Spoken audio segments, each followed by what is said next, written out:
is up, everybody? It's the Vish Kumaran Show. I'm Vish Kumaran, and I'm joined by the most special guest that this show can have, the most Stop. recurring guest, especially the most recurring guest on this show, and that's 95.7 The Games, the host, 95.7 The Games host, KNBR legend, Brock Purdy. Should I call you Larry Damas or a Nostradamus in some sense? Larry No. Krueger, what up, Larry? What's up, Vish? What's going on, man? We're talking ball. Talking ball on a Tuesday. Yeah, and Fired up. you and I tend to get together on these days and we talk 49ers. Yeah. That's what we do. And we're going to talk 49ers Cowboys for sure, maybe a little 49ers Seahawks. But before we start there, the 49ers just got themselves another compensatory third round pick thanks to Rand Carthon. Excuse me. I've been struggling with his name. I was practicing it backstage. Larry knows. He corrected me a couple of times. Yeah. I just keep calling him Carthon instead of Carthon. It just happens to be what I call him. I'm sorry, Rand. But he got hired to be Tennessee's GM, replacing John Robinson, obviously, and pairing with Mike Vrabel. And so that got the 49ers, obviously, another compensatory third-round pick. And so before we start the show, we see another pick in the Niners draft, and we have to talk to the resident scout, Larry Krueger. I know you probably have a few names in mind already on who that pick should be used on or what position group you would like to use that on. So what do you think, and what are your thoughts? I'm always, you never know how the board is going to look, in April, Mm-hmm. compared to the way it looks right now. But I'll give you four guys that, at least from what I'm reading, may be there in the third round, who I absolutely love in this upcoming draft. One is J.P. Mason's former running back mate at G-Tech, Jahmyr Gibbs from Alabama, who, 4.3 speed, 5'11", about 200 pounds, an awesome receiver. I mean, an excellent receiver out of the backfield, super explosive. From Dalton, Georgia, a guy who's second team All SEC, and just, this guy was led the state of Georgia in rushing as a senior in high school, and then goes to G-Tech, then transfers to Bama, and he's so explosive. So Jahmyr Gibbs, I mean, the Niners have tons of explosive weapons, but man, if Jahmyr Gibbs is on the board in the third round, I'd have a hard time passing him up. There's a defensive lineman who, if I told you he's 6 feet, 280 pounds, you're probably like, I'm not that interested. But he was awesome this year. Kalijah Cansey, who plays for Pitt, 2022 All-American. He wore number 8. It's a defensive tackle? Defensive tackle / defensive end, but he was the ACC Defensive Player of the Year in the conference. And he's just an awesome force in nature. I mean, you got to see this guy, Kalijah Cansey. I mean, think about it. When a guy's the defensive player of the year on his team, it's awesome. But when you're in a Power 5 conference like the ACC, and this is the best defensive player in the entire conference, this guy can play. Kalijah Cansey, powerful as hell, fast. Sam Laporta, the tight end from Iowa, 6'4", 250. Iowa's a machine, a factory for tight ends. First team All Big Ten this year. We have the same birthday, January 12th. He's an Illinois kid. He had 53 receptions in 11 games. Now, that may not sound like a lot to you, but if you know Iowa football, Petrus, their quarterback, was horrendous. Horrendous. And 53 receptions on the year is that's like double that at a good offense. Petrus is so bad, but Petrus had a great quarterback rating targeting one guy this year. Who? Sam Laporta. I'm not saying he's George Kittle. I'm not saying he's TJ Hawkinson, but 6'4", 250, knows how to play, good hands. I really like Sam Laporta, and he's probably going to be there in the third or fourth round. And then the last guy, Trey Dean III, great name, 3-year starter at Florida, started at corner, moved to safety, 6'3", 195 from Hampton, Georgia, incredible athlete, can cover the slot. I see a Chauncey Gardner-Johnson type He's probably going to be a safety who can really cover at the next level, but he also could be an outside corner. He could be a slot corner. Trey Dean the third. He wears number 0 for the Gators. Started on the corner, moved to safety. So hitter, cover man, dominant athlete, 6'3" and change. Are you saying Chauncey Gardner-Johnson just because he plays for Florida, or? Yeah, because also this guy really loves to hit and he loves to fly around. And he's one of those guys that he's like a good enough cover guy to cover as a corner, but he's a good enough hitter where you almost feel like he's like a linebacker out there. That's how he reminds me of Chauncey Gardner-Johnson. So those 4 guys, Gibbs, Cansey, Laporta, and Dean the third, all probably going to be on the board in the third round. So you want Niners fans to just lose it if they go running back again in the third round. Well, I mean, look at it this way. When the Niners have been great as an organization, they've had receiving running backs who can make a difference. From Wendell Tyler to Roger Craig, from Roger Craig to even guys that weren't that big of a deal like Carl Monroe. And then you, of course, get into Ricky Waters in the 90s. And they really haven't had that receiving running back. Now Mitchell clearly isn't really that guy, even though he can catch it a little bit. He just caught a touchdown pass. But now you got McCaffrey, who clearly is. But, man, a guy like Jahmyr Gibbs, I mean, you're talking about a home run hitter. If I'm a team that with the 49ers, the only thing I'm looking for on offense probably going forward is just guys who are just so electric, like a Tyreek Hill, that you just have to have them, or linemen, because they got great weapons, but Gibbs is explosive and he can really catch. So you're basically looking for a skill set that's not repetitive, and you feel like they have everything besides that just super speed, that just game-changing, game-breaking Tyreek. I mean, nobody has speed like Tyreek Hill, but, top-level speed. I think maybe because I've got the personnel background, I think speed is the name of the game. When the Niners and the Chiefs played in 2019 in the Super Bowl, those are the 2 fastest teams in football. Why did the Dolphins bust out this year? The speed of Jalen Waddle and Tyreek Hill on offense, and the speed on defense of their corners. Yeah. They also the Rams last year. Rams last year won the Super Bowl. They were a very fast team. Yeah. 49ers last year, one of the fastest teams in the NFL. You're absolutely right. Speed is big. Right about that. I mean, Seattle, the original Legion of Boom, all of them, probably one of the fastest team, especially on defense, probably one of the fastest teams we've seen on defense. I mean, Tariq Woolen, people talk about Tariq Woolen and the size because he's like almost 6'4", but it's the speed. Yeah. I agree with you there. So let's talk about speed. And let's talk about team speed, because the Dallas Cowboys are actually a pretty fast team too on the board. Their defense flies around. They're fast. Jimmy Garoppolo, every week, somebody used to ask him about a defense and he would go, what is it about them that they're really good? And he would go, they've got some great guys. They're fast. They fly around.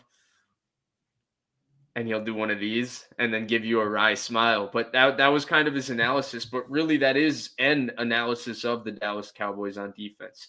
They are very fast, and they really do fly around to the ball, and they're led by Micah Parsons. Now, the 49ers are also an extremely fast team. What do you think in terms of like the team speed aspect? Who do you think has the advantage?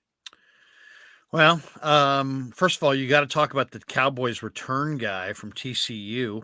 Kavontae Turpin, he's explosive. Larry, I knew you would start there. I mean, he's a special team.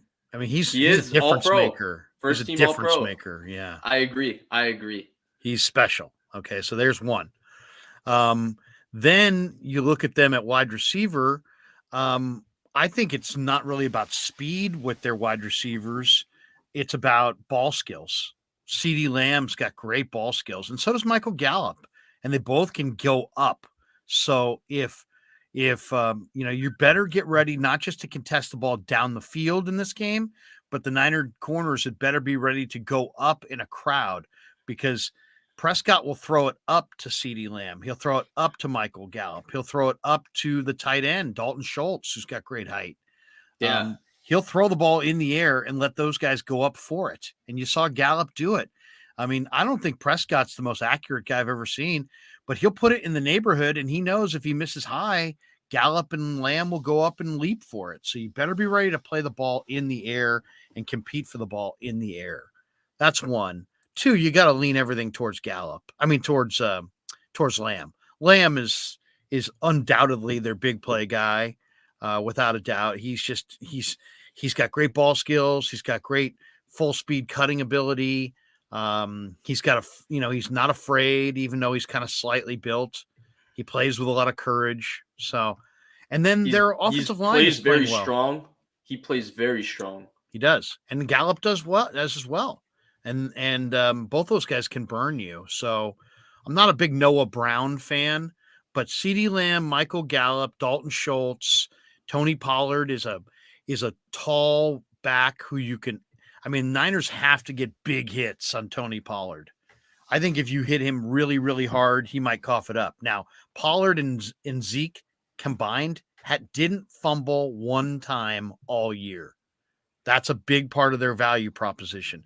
Pollard has replaced Zeke. Zeke's not old. Zeke's 27, but Pollard has got more ability to take it to the house. He's got way more ability to do full speed cuts and get to the edge. Tony Pollard is the more dynamic player, but they'll go to Zeke, and Zeke has got great instincts between the tackles, and they keep him relatively fresh now in this combo backfield. Prescott's throwing a lot of picks.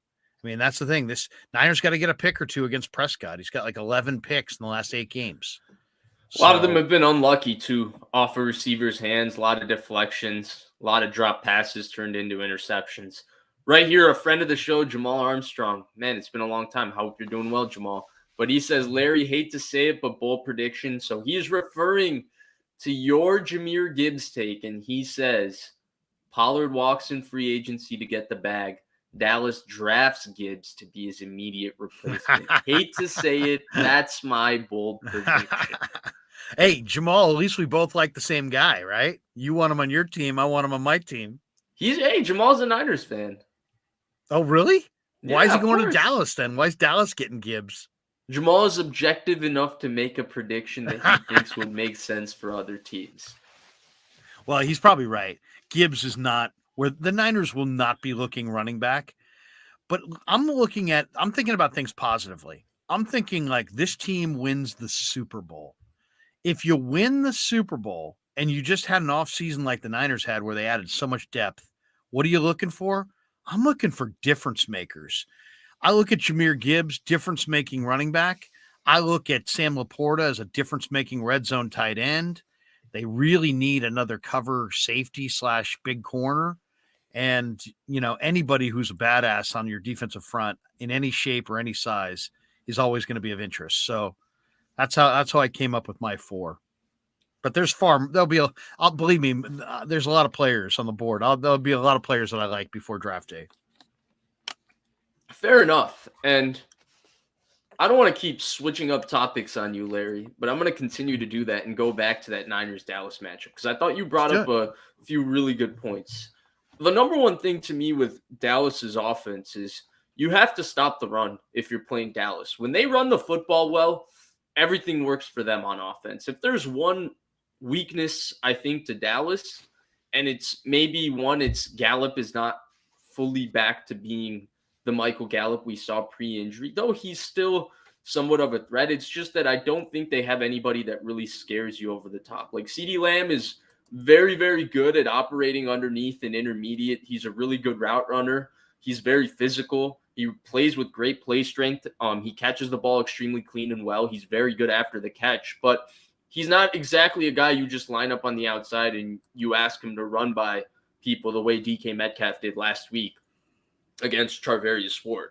And Gallup has really been that guy that goes down the field and they ask to stretch you vertically and they look to take shots typically with Dallas. And he hasn't really, become that guy post-injury again. And then it's just not worked out for Dallas from that standpoint, right? They drafted Jalen Tolbert.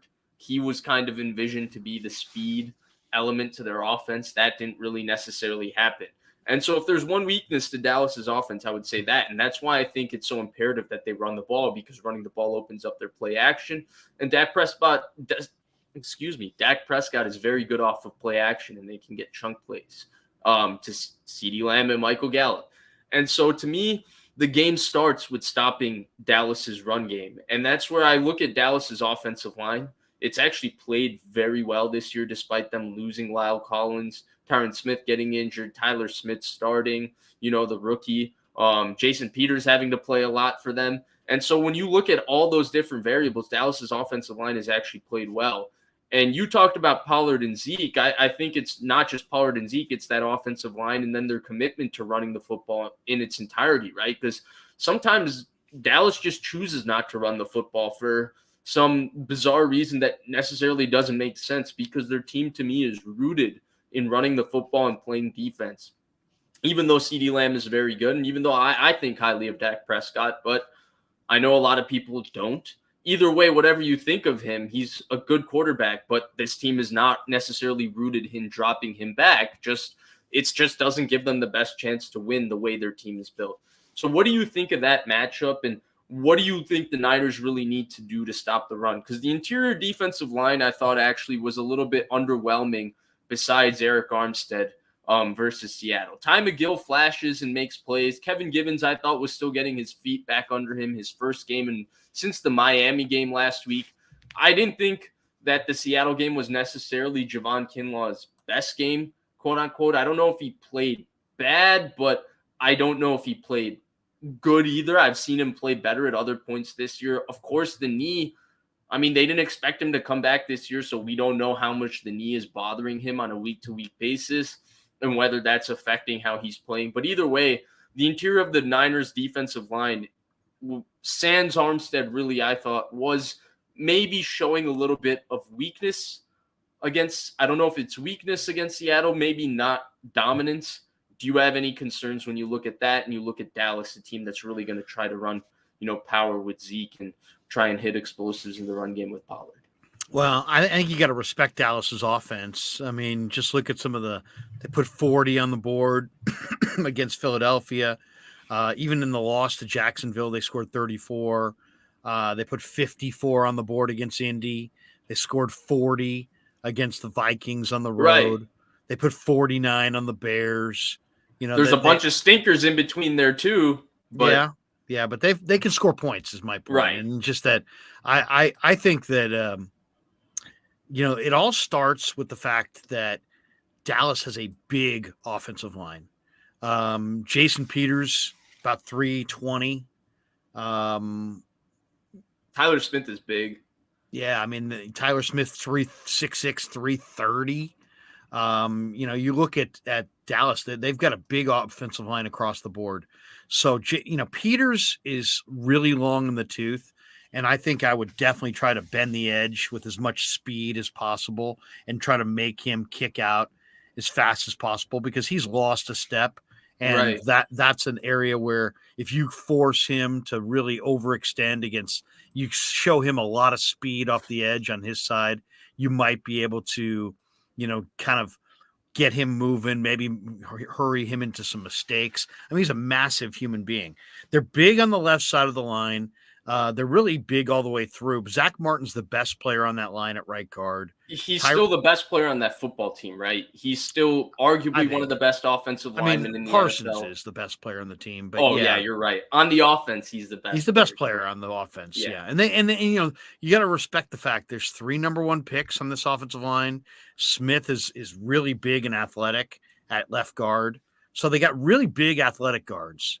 They've got tackles that I think, Tyron Smith had given up 2.5 sacks in his previous 3 games, I think, coming into this game. Right. They struggled with Montez Sweat and those guys in Washington. Yeah. And also, Tyron Smith's used to playing the other side. Now you got Peters playing over there. He's long in the tooth. So I think you can burn their tackles with speed. And then also, since you have had some shuffling on this line, the 49ers, in key moments will flash, like when they really need pressure, they'll come with some really creative stunts and games up front. And I think they need to do that. I think they need to give this line a lot of different looks, send pressure from different areas. And when you do send 5 and 6, get there. So, I mean, it's going to be, to me, that line is a concern. They've got a big physical line, and it's going to be better for them if they're running the ball in the second half. And because, we don't want to see that. We want to see them pass blocking in the second half. So I am a little concerned about just the size and the power of their line. If Dallas is able to control the time of possession and keep the Niner defense on the field for extended periods of time, that's a concern for sure. At least to me, that's the biggest concern for them offensively. I think the Niners will do a good enough job against Pollard, and Prescott's spotty accuracy. He'll give them a shot at the ball a few times in this game. And they can double Lamb and tilt their coverage towards Lamb and kind of dare Michael Gallup to have the game of his life. We'll see if he can do it. Yeah, absolutely. And I'm not that concerned. I think Dalton Schultz is a good player. The Niners generally do a pretty good job on tight ends, whether it's Jimmy Ward doesn't take that job as much these days now that he's the nickel, but he used to do a very good job. And then their linebackers obviously do an excellent job. And they pretty much eliminate the middle of the field for the most part because they're so fast and they cover so much ground. And Fred Warner has just such an unbelievable feel for routes in front of him, behind him, everything. But Glass City asks, how do you think the D-line will fare against the Dallas O-line? I hope Javon balls out this week. We need him. Yeah, answered that right now, right? Well, yeah. I mean, Javon's a concern just because the more I watch him, the more I see that he doesn't get a lot done. Now, he's really strong, and you can't uproot him out of there, but he doesn't give you a ton as a pass rusher, and he doesn't disengage that well.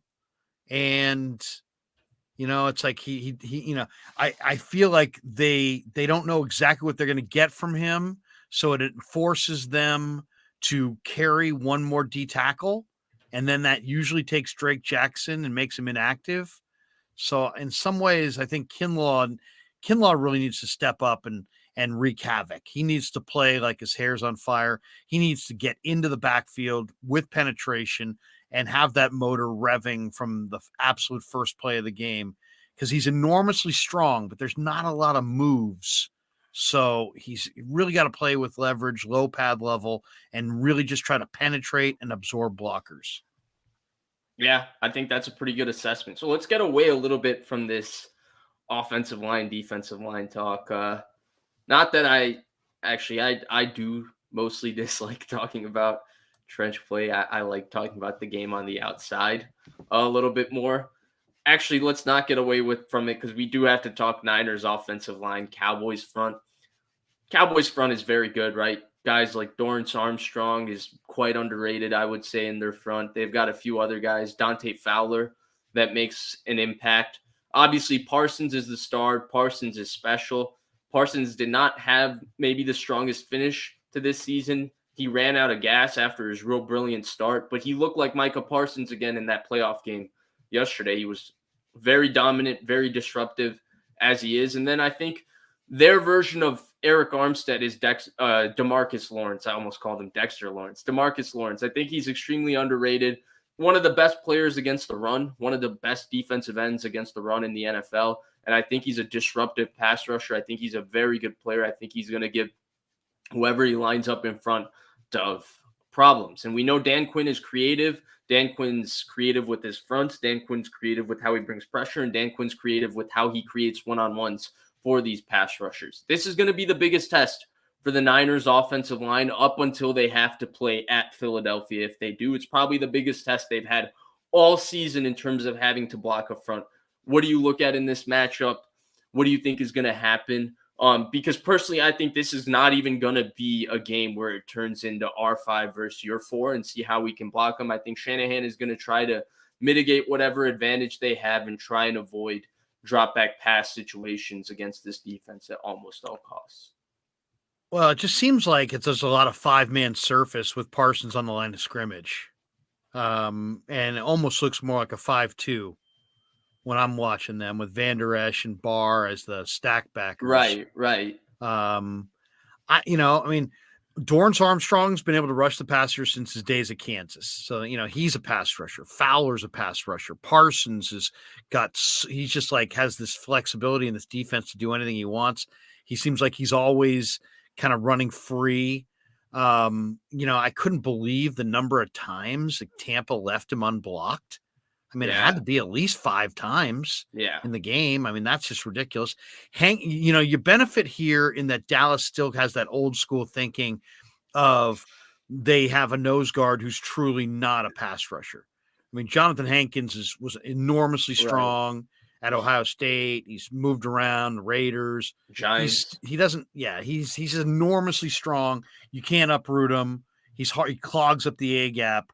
But he gives you 0 as a pass rusher. The UCLA kid. He's a very old, like you mentioned, he's a very old school 2-down player.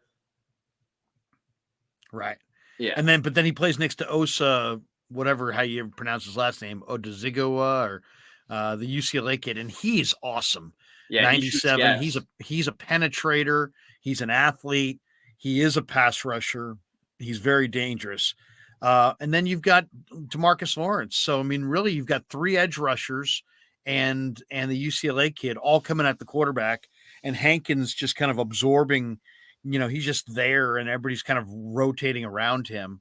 And then they've got some other guys. Dante Fowler, Sam Williams.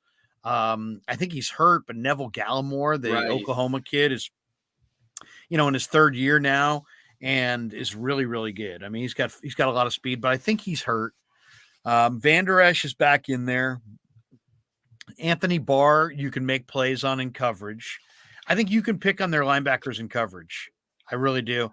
And then on the secondary, they got a lot of size in the secondary. Jaron Kearse is 6'4". Trevon Diggs, big corner. Deron Bland has a bunch of picks. He's a big corner. Donovan Wilson, the strong safety, is their leading tackler. Nashawn Wright's got good size. And even some of those backup DBs. Israel Mukuamu was a corner at South Carolina. They're playing him as a backup at strong safety.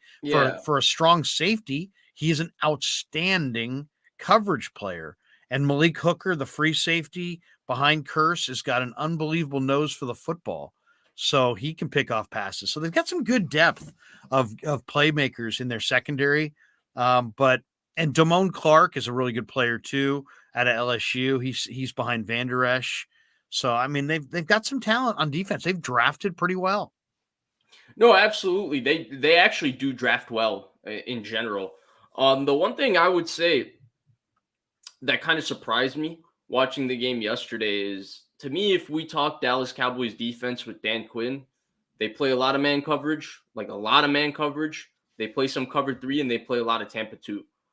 That's kind of what their defense does. And they mix it up in how they do it, and they're creative in how they get to it. But those are kind of the 3 things that I would say they do. And by playing so much man coverage, I would say at times it has left them susceptible in the run game because they're so interested in bringing these 5-man pressures and playing man coverage behind it to get these one-on-ones and let their pass rushers kind of dominate the game. But when you're playing man coverage, the guy is worried about his man.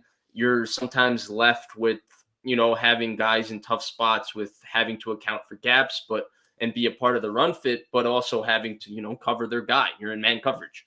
And what kind of surprised me against the Bucs is they played quite a bit of quarters coverage, it looked like. And it's not something that we've necessarily seen them do. Not that they haven't done it. It's not necessarily something we've seen them do consistently. And I wonder what they're going to do against the 49ers, because you broke down all the different personnel, right? The one thing I could say about the Dallas defense after listing all the personnel you broke down is kind of like a grand point that kind of puts it all together, is that they're deep, versatile, and talented, right? They have a bunch of different guys who kind of specialize in doing different things, and Dan Quinn is pretty creative in how he employs things. And then, of course, they have a few guys that are stars. Like Diggs is a star. Parsons is obviously star. I think DeMarcus Lawrence is a very good player. Like you mentioned, Dorrance Armstrong is probably the most underrated player on that entire defense in terms of a guy who disrupts, but maybe is not a household name. Van Der Esch has gotten back to playing better. He's not as good as maybe he was when we saw him as a rookie, and we were thinking, what, this kind of looks like Luke Kuechly Jr. for a second, but he's gotten back to playing really well, and his speed definitely adds a lot to this game. And so when I look at all those things, I think it's imperative that the 49ers find a way to run the football. I think they will find a way to run the football. But the interesting thing to me is that because I would have expected them to play so much man coverage before, you would think, because that's what they did last year as well, you would think that running the football would be the number one option. But seeing them play a little bit of quarters changes things a little bit for me, because they might be more equipped and more willing to play zone a lot on early downs and look to stop the run and put the Niners. Because I mean, if you're Dallas, right, to stop the Niners offense, you're thinking 3rd and long. If we can get them in 3rd and long and we can get exotic with Brock Purdy and bring pressure on Brock Purdy, that's what you think is the best chance. Because if you're in 1st down, 2nd down, 3rd and short, you feel like Shanahan's always going to put you in a schematics, is always going to have the schematic advantage. And as long as he's able to put the threat of run in your brain, you're going to feel like he can kind of control things and manage and set up things for Purdy and make it easy for him. But when you get into 3rd and 8, 3rd and 9, as good as Shanahan is in anticipating how you're going to cover, what you're going to do, and how they're going to have pass concepts to counteract that, Brock Purdy, of course, that's when you get paid as a quarterback. You got to be a big-time quarterback, drop back under pressure with people around you, and make big-time throws down the field. And as much as I know you love Brock Purdy, that is still the number one thing. And, I think that's also the number one thing the Niners need to do to Dallas as well. Make them one-dimensional and put Dak in 3rd and long as well. So it's not like I'm trying to diminish who Purdy is as a quarterback. I just think that that's what Dallas is going to look to do in this football game. Yeah, I mean, a couple things. One, Dallas is 4th in the league offensively in points per game. They score almost 28 a game. All right. They're 11th in total offense. And if you look at it, it's 14th in the passing offense, 9th in the rushing offense. So it's a run-based offense. They're absolutely, they also have quick strike ability. So, but I would expect to, defensively for the Niners, you have to stop that run and make them one-dimensional. It starts right there.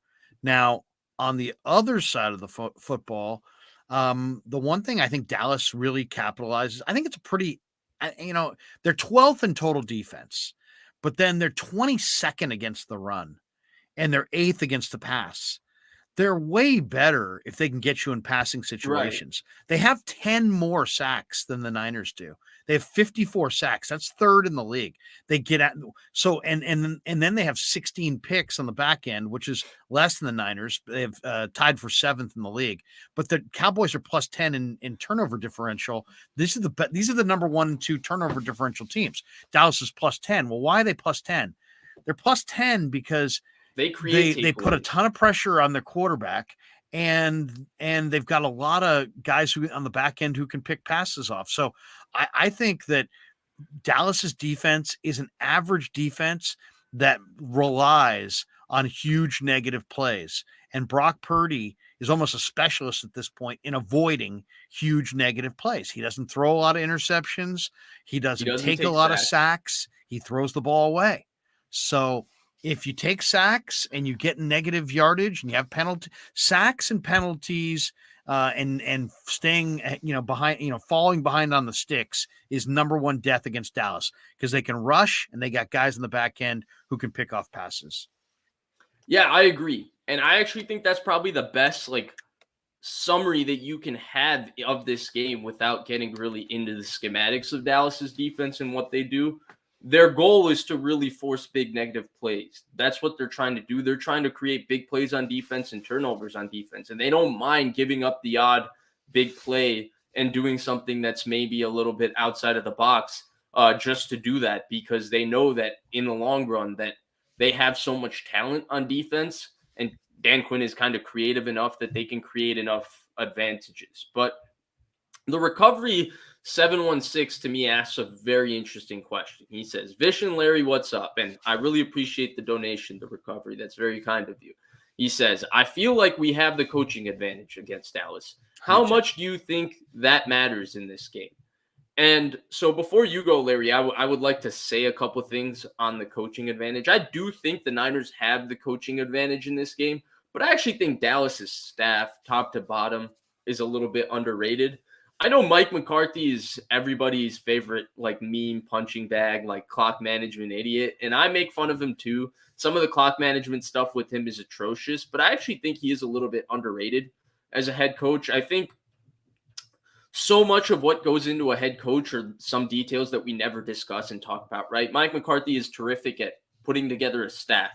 He's terrific at managing his team and managing the staff and having the team organized and practicing at the right times, everything set up, having the building run the right way, right? He's great at setting up his staff to succeed and them having the right plan on how they're going to play complementary football to win games. And he does all these things, which is why Dallas, even with their talent, which they do have a lot of talent, has won, I think 22 games in the last 2 years under him. And I think Dallas's staff is veteran, seasoned, right? Mike McCarthy has won a Super Bowl. Dan Quinn's been a head coach, been to a Super Bowl. Kellen Moore is the one guy that's a little bit young. They have Brian Schottenheimer in their coaching staff. So I do think that Dallas's staff overall is underrated, their entire staff, just because Mike McCarthy is such a national just punching bag.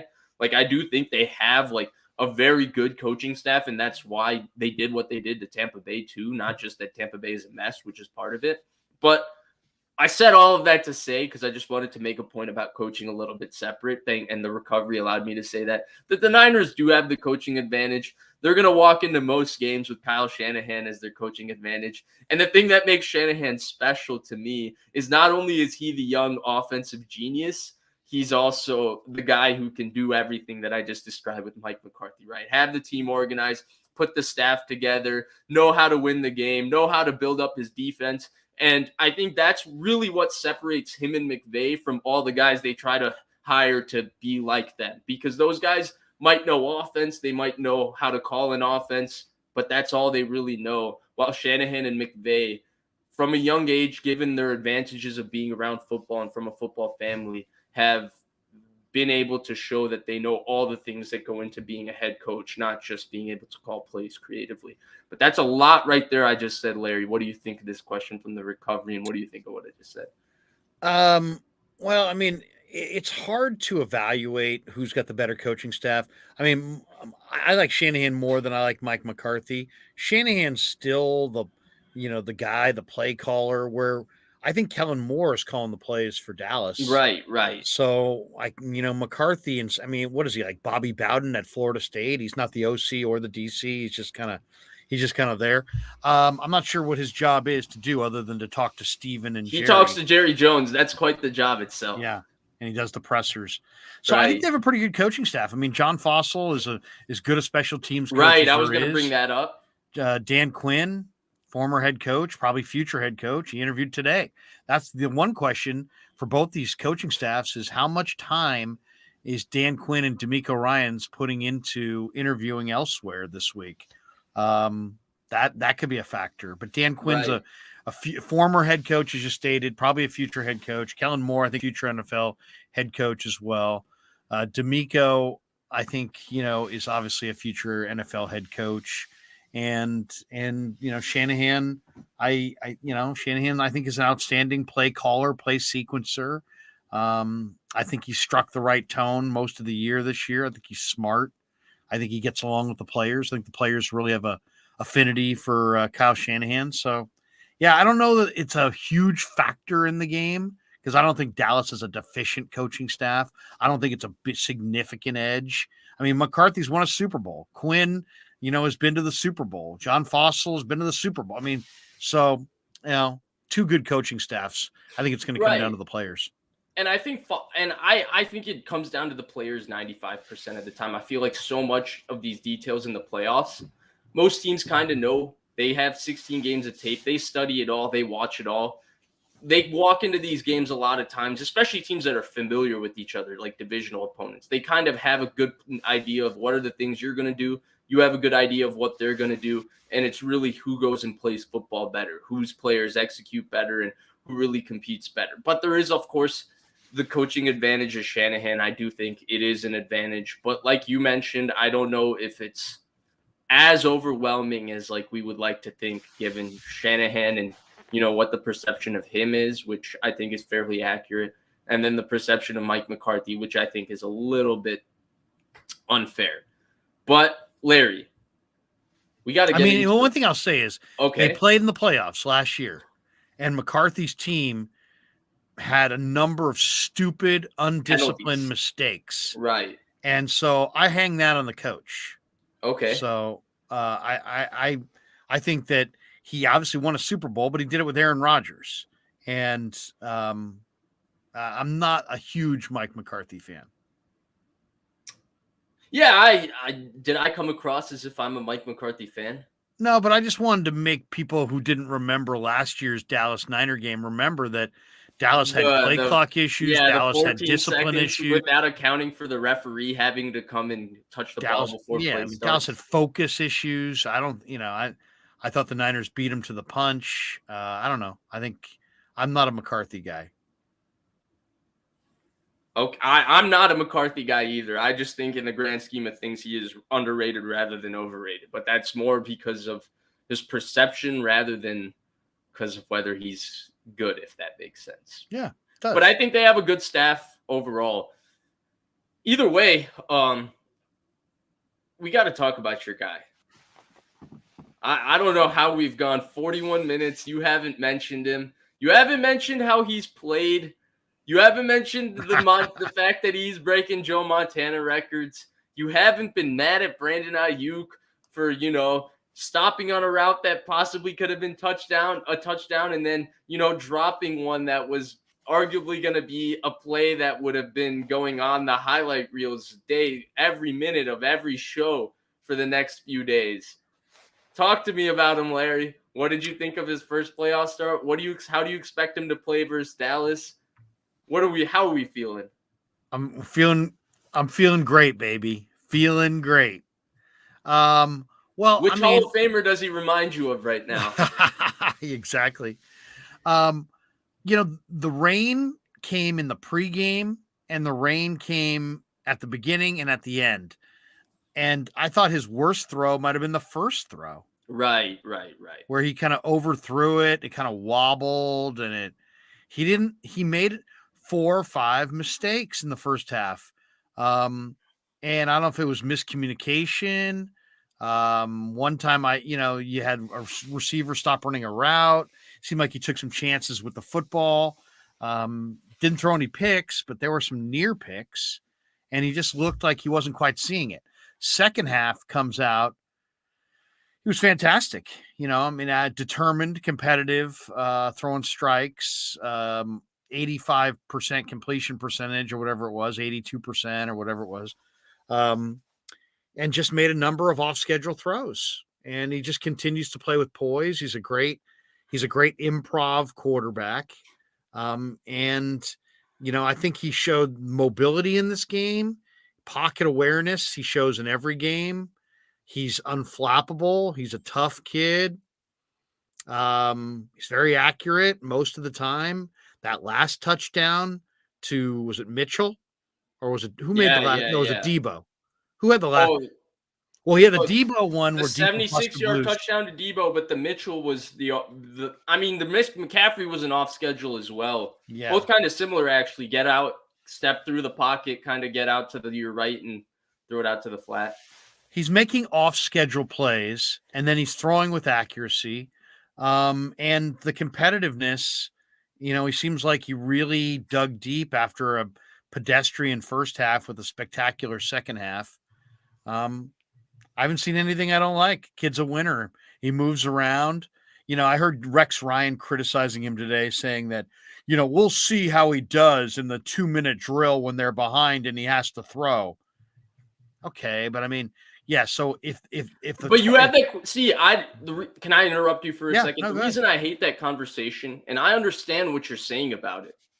The reason I hate that conversation is because I have that doubt about just about every quarterback left in the playoffs besides Mahomes, Burrow, and Allen. Right. Those are the only 3 guys that I say, okay, drop him back every play, and you're probably going to be fine with the I mean, even Allen, he's been a little reckless with his decision making because there's just too much on his plate. But there's just a hatred to me, and I don't understand it, for quarterbacks that are given more and they're utilizing more.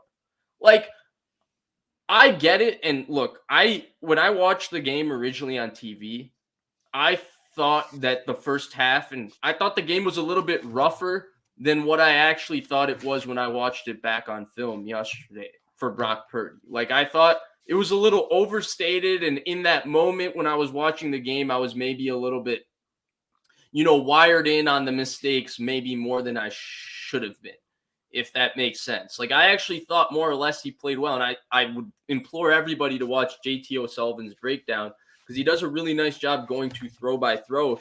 And the one thing he consistently points out is about how his eyes are in the right place. And I think that's really important, because right now I think everybody is really focusing on the off-schedule stuff and really saying that's the difference between him and Jimmy. But to me, that's not the difference.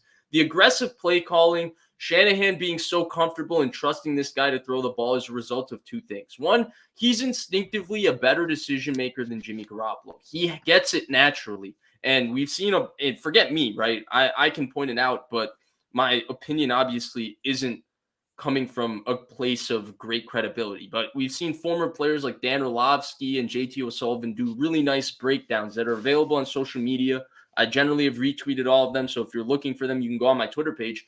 But they do a really nice job of showing how instinctual of a good decision maker he is. And that, to me, it's not a practice thing. You can say, well, he has 50 starts, but not every quarterback with 50 starts has the ability to react in the split second and make the correct decision. And he seems to have that, which is, to me, a trait. It's an instinct. The best example of it I can give, and that's what I kept saying, is even if the first half was rough, according to you, the one thing he did was not turn the ball over for Seattle. He didn't give the game away.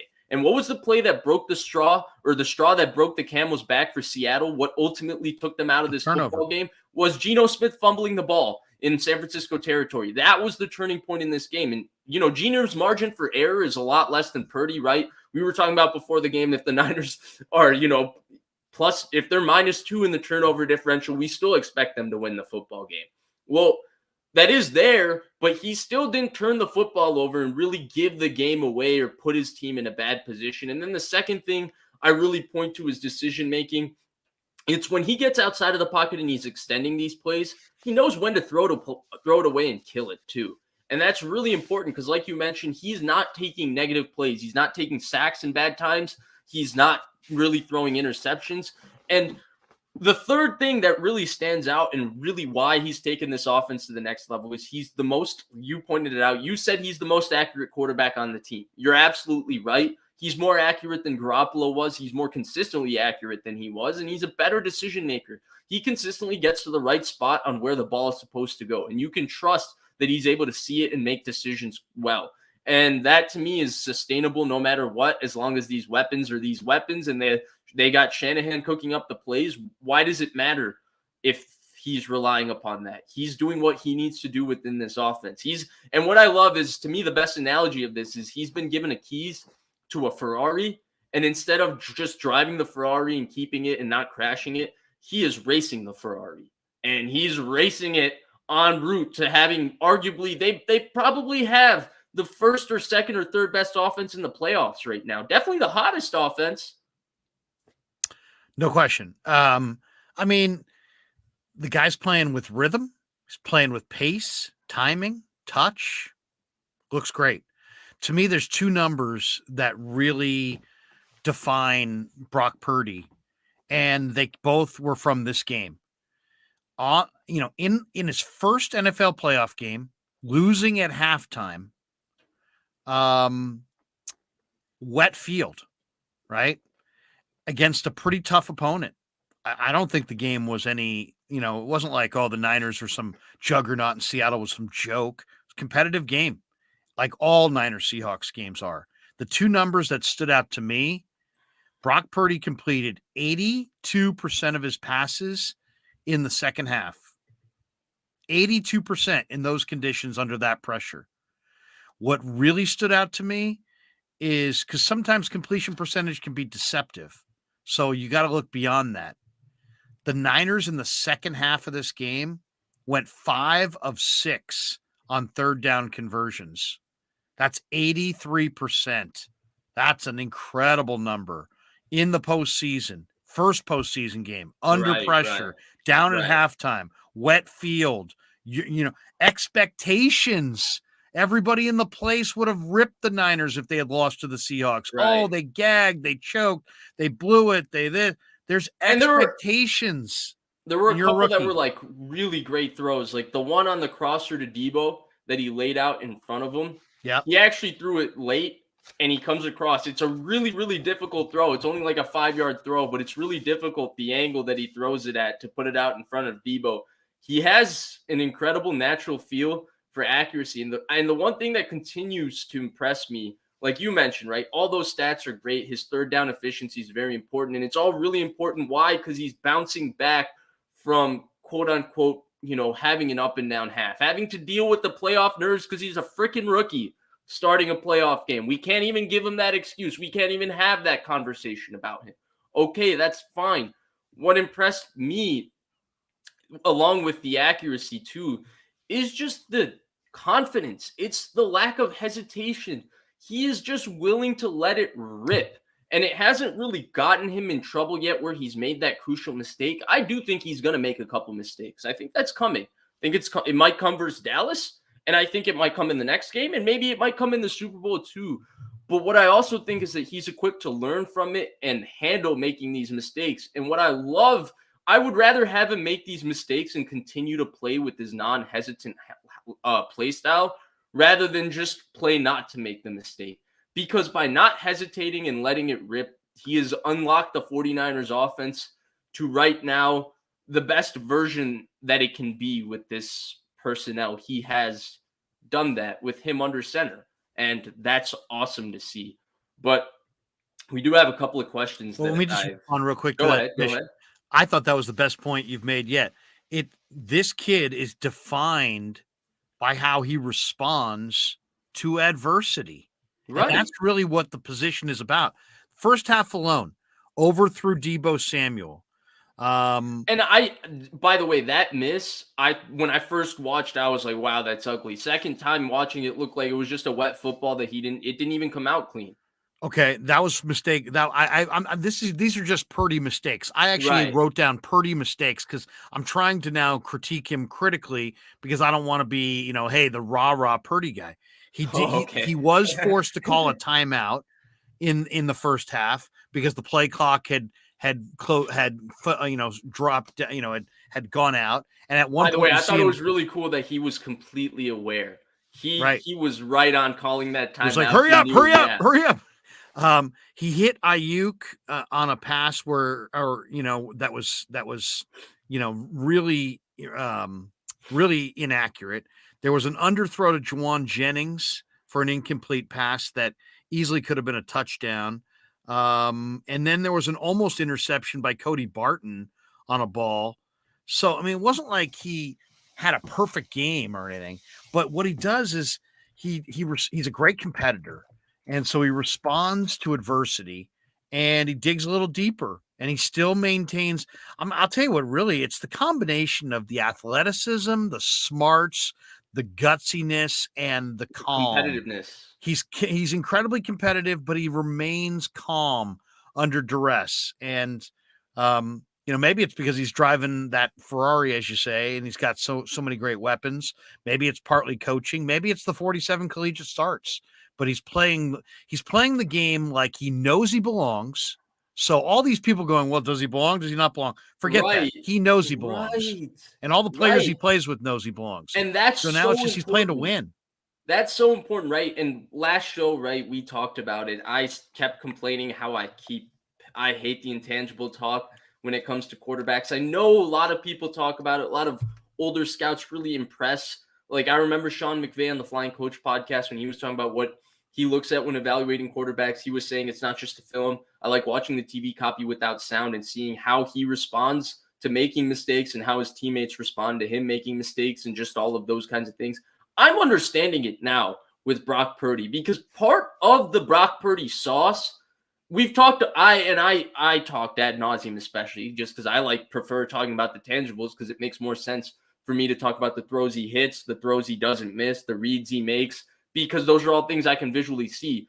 But I am also visually seeing that his swagger is part of this magic sauce, and the way they are responding to his swagger is part of all of this magic sauce. It's really, really cool to see.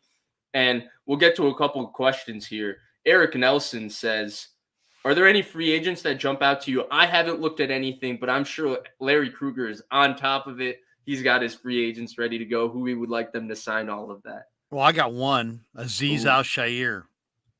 Sign him. Really? Re-sign him. Yeah, because here's the thing. When you have fast linebackers who love to hit, love to run and hit, those guys are valuable. And to me, that's where the game is that's where the Niners defense is special, is that on that second level, they can snuff you out like a candle. It doesn't matter if you have Tyreek Hill speed, Greenlaw, Azeez, Fred, they can close down that space. They're physically dominant. I've also talked to a number of players this year about how when the Niners take the field, the physical dominance of their linebacking core gives them a swagger as a defense that they kind of know, hey, man, we got some bad boys over here. And our guys can run and tackle. So, and when we're talking about team speed, which is what we were talking about earlier, to me, defense, team speed, if you have fast linebackers, you usually have a fast defense. That's just how it feels, because they're getting to the ball. So here's my prediction, actually, with that name. And I don't want to linger too much because, we've already gone 56 minutes and there's still a few more things I'd like to talk about. But the one thing I'll say is I think that he might actually get offered a contract somewhere. Like, the value of him, even though he can be undisciplined at times, having somebody that's that reckless with their body, that fast and that quick to trigger, and when he sees it right, he is coming down with bad intentions, and he hits so hard and he throws his body around, I think he might get a little bit of money somewhere. And actually, I think the replacement for him is a guy that I know you really like from the preseason. I think Marcelino McCrary-Ball makes a run at that Sam linebacker job next offseason. I haven't been overly impressed with Oren Burks at the time he's gotten to play as kind of the third linebacker. To me, Flanagan Fowles lacks just a little bit of size and physicality still. And I really liked how McCrary-Ball looked in the preseason.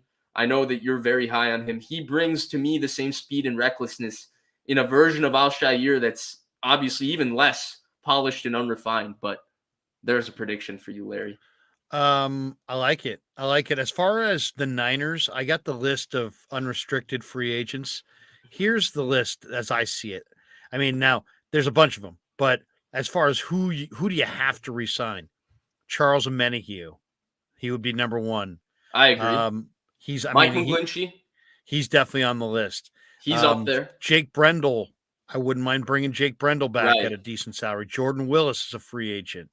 Kerry Hyder is a free agent. Robbie Gold is a free agent. Azeez. Manuel Mosley. Ebukam. Jimmy Ward. Garoppolo. So, they get Brunskill, very versatile offensive lineman. Right. I would say Jimmy Ward, Ebukam, Mosley, Al-Shaair. Those are the guys I'm concentrating on. McGlinchey, I think, is probably going to get an offer that's too big. I think so, too. I think that a lot of people I think that he's just going to price himself out of their range. Look, we saw what Elton Jenkins. He's not a bad player. Yeah, we saw what Conklin and Elton Jenkins just got.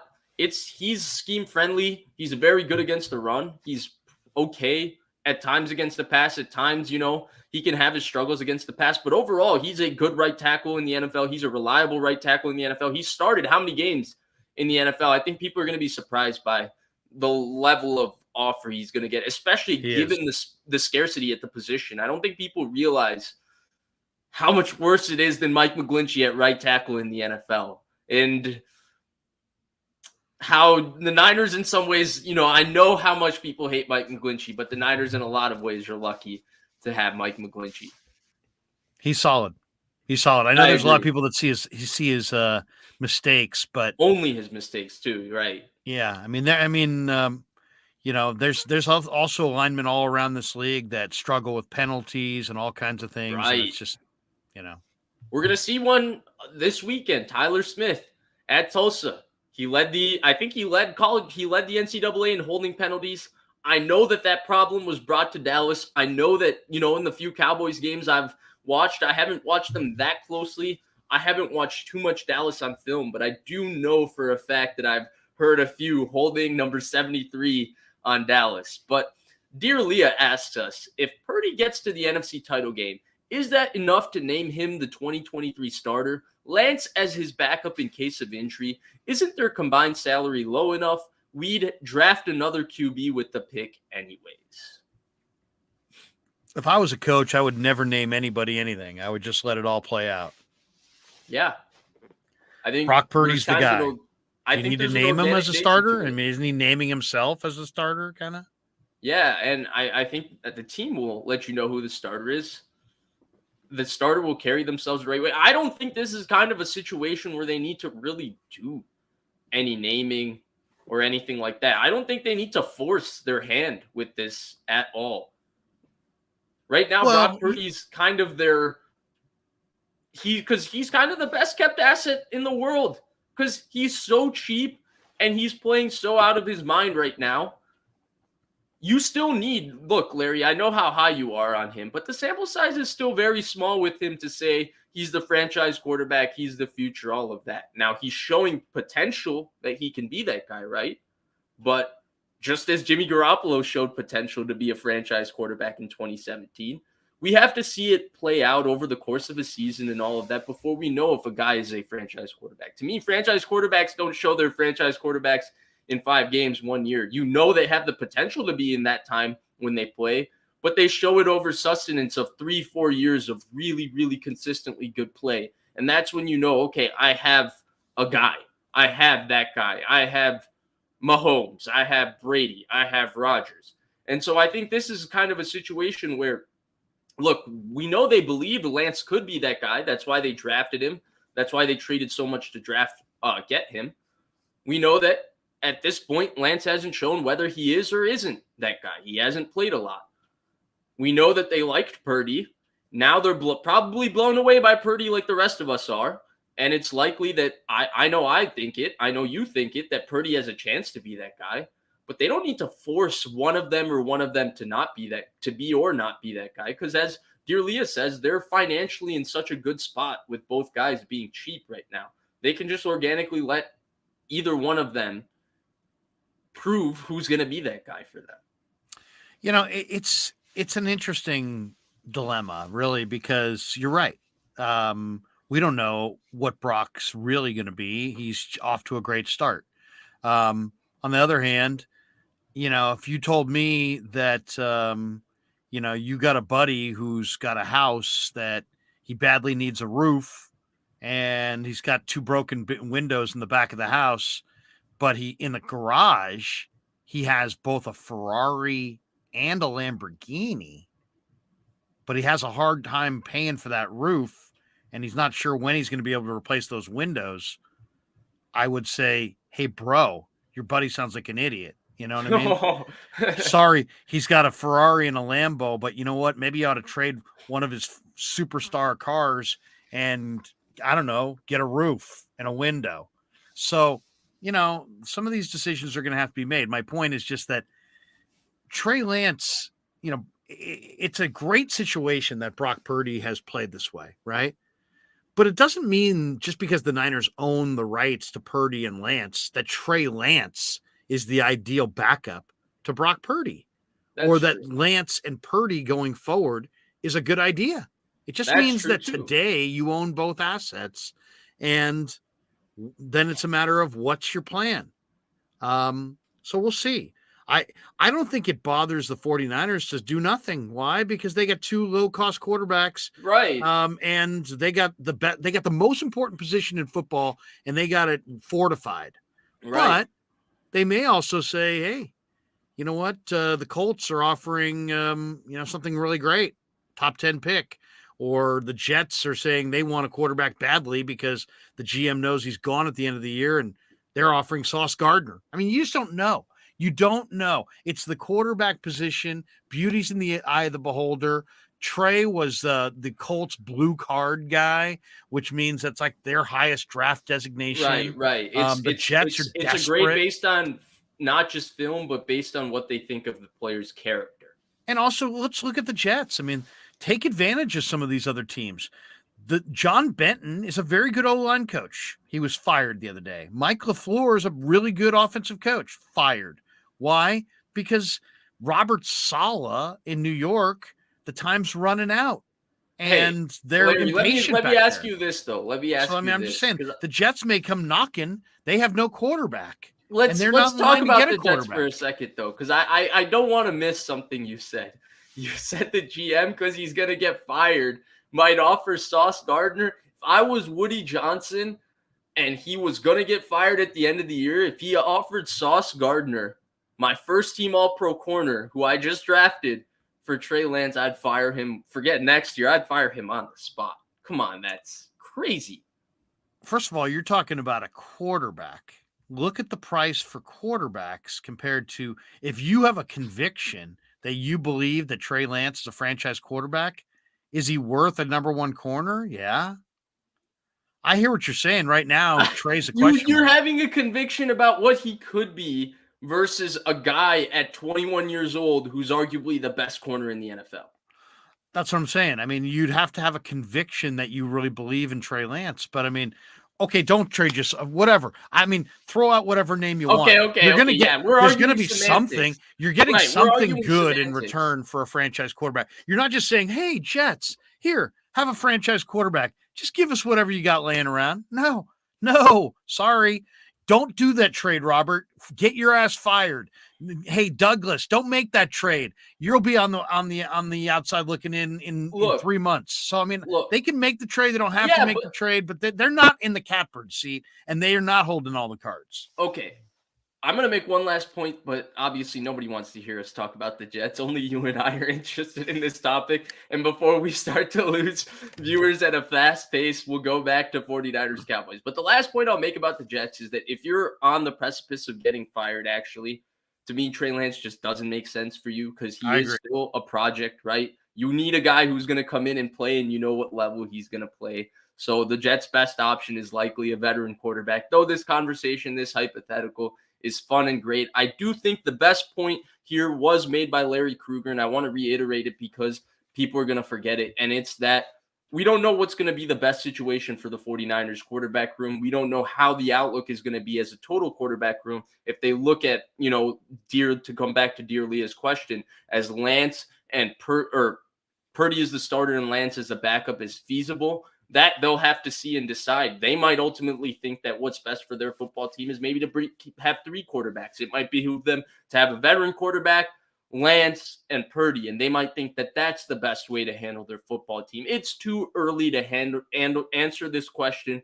There's too many things that need to fall in place, not just for the rest of this season, but with the offseason, with Trey Lance's rehab, now that he's had a second ankle surgery, and Tim Kawakami is speculating that he might not be ready for OTAs, which is different from the original reporting in regards to the situation. So there's way more that we need to analyze with this, and we promise that Larry and I will talk about it for hours upon hours once this season ends.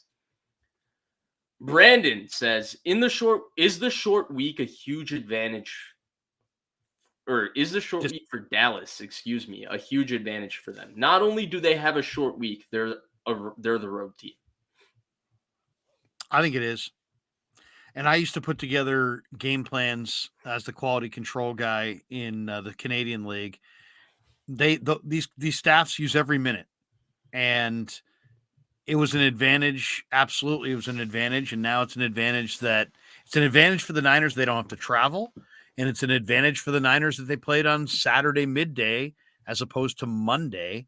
I mean, in reality, the Niners could have been starting in earnest, their deep dive preparation on what they were going to do with their game plan Saturday night. They could have had meetings and sat around there for hours and planned all kinds of stuff. Yeah. The Cowboys realistically probably couldn't have that identical meeting until Tuesday morning. They weren't even No. at home. They played Monday night on the road, had to fly back to Dallas. And I'm sure they had meetings I'm sure their coaches spent the night in the facility. But so what?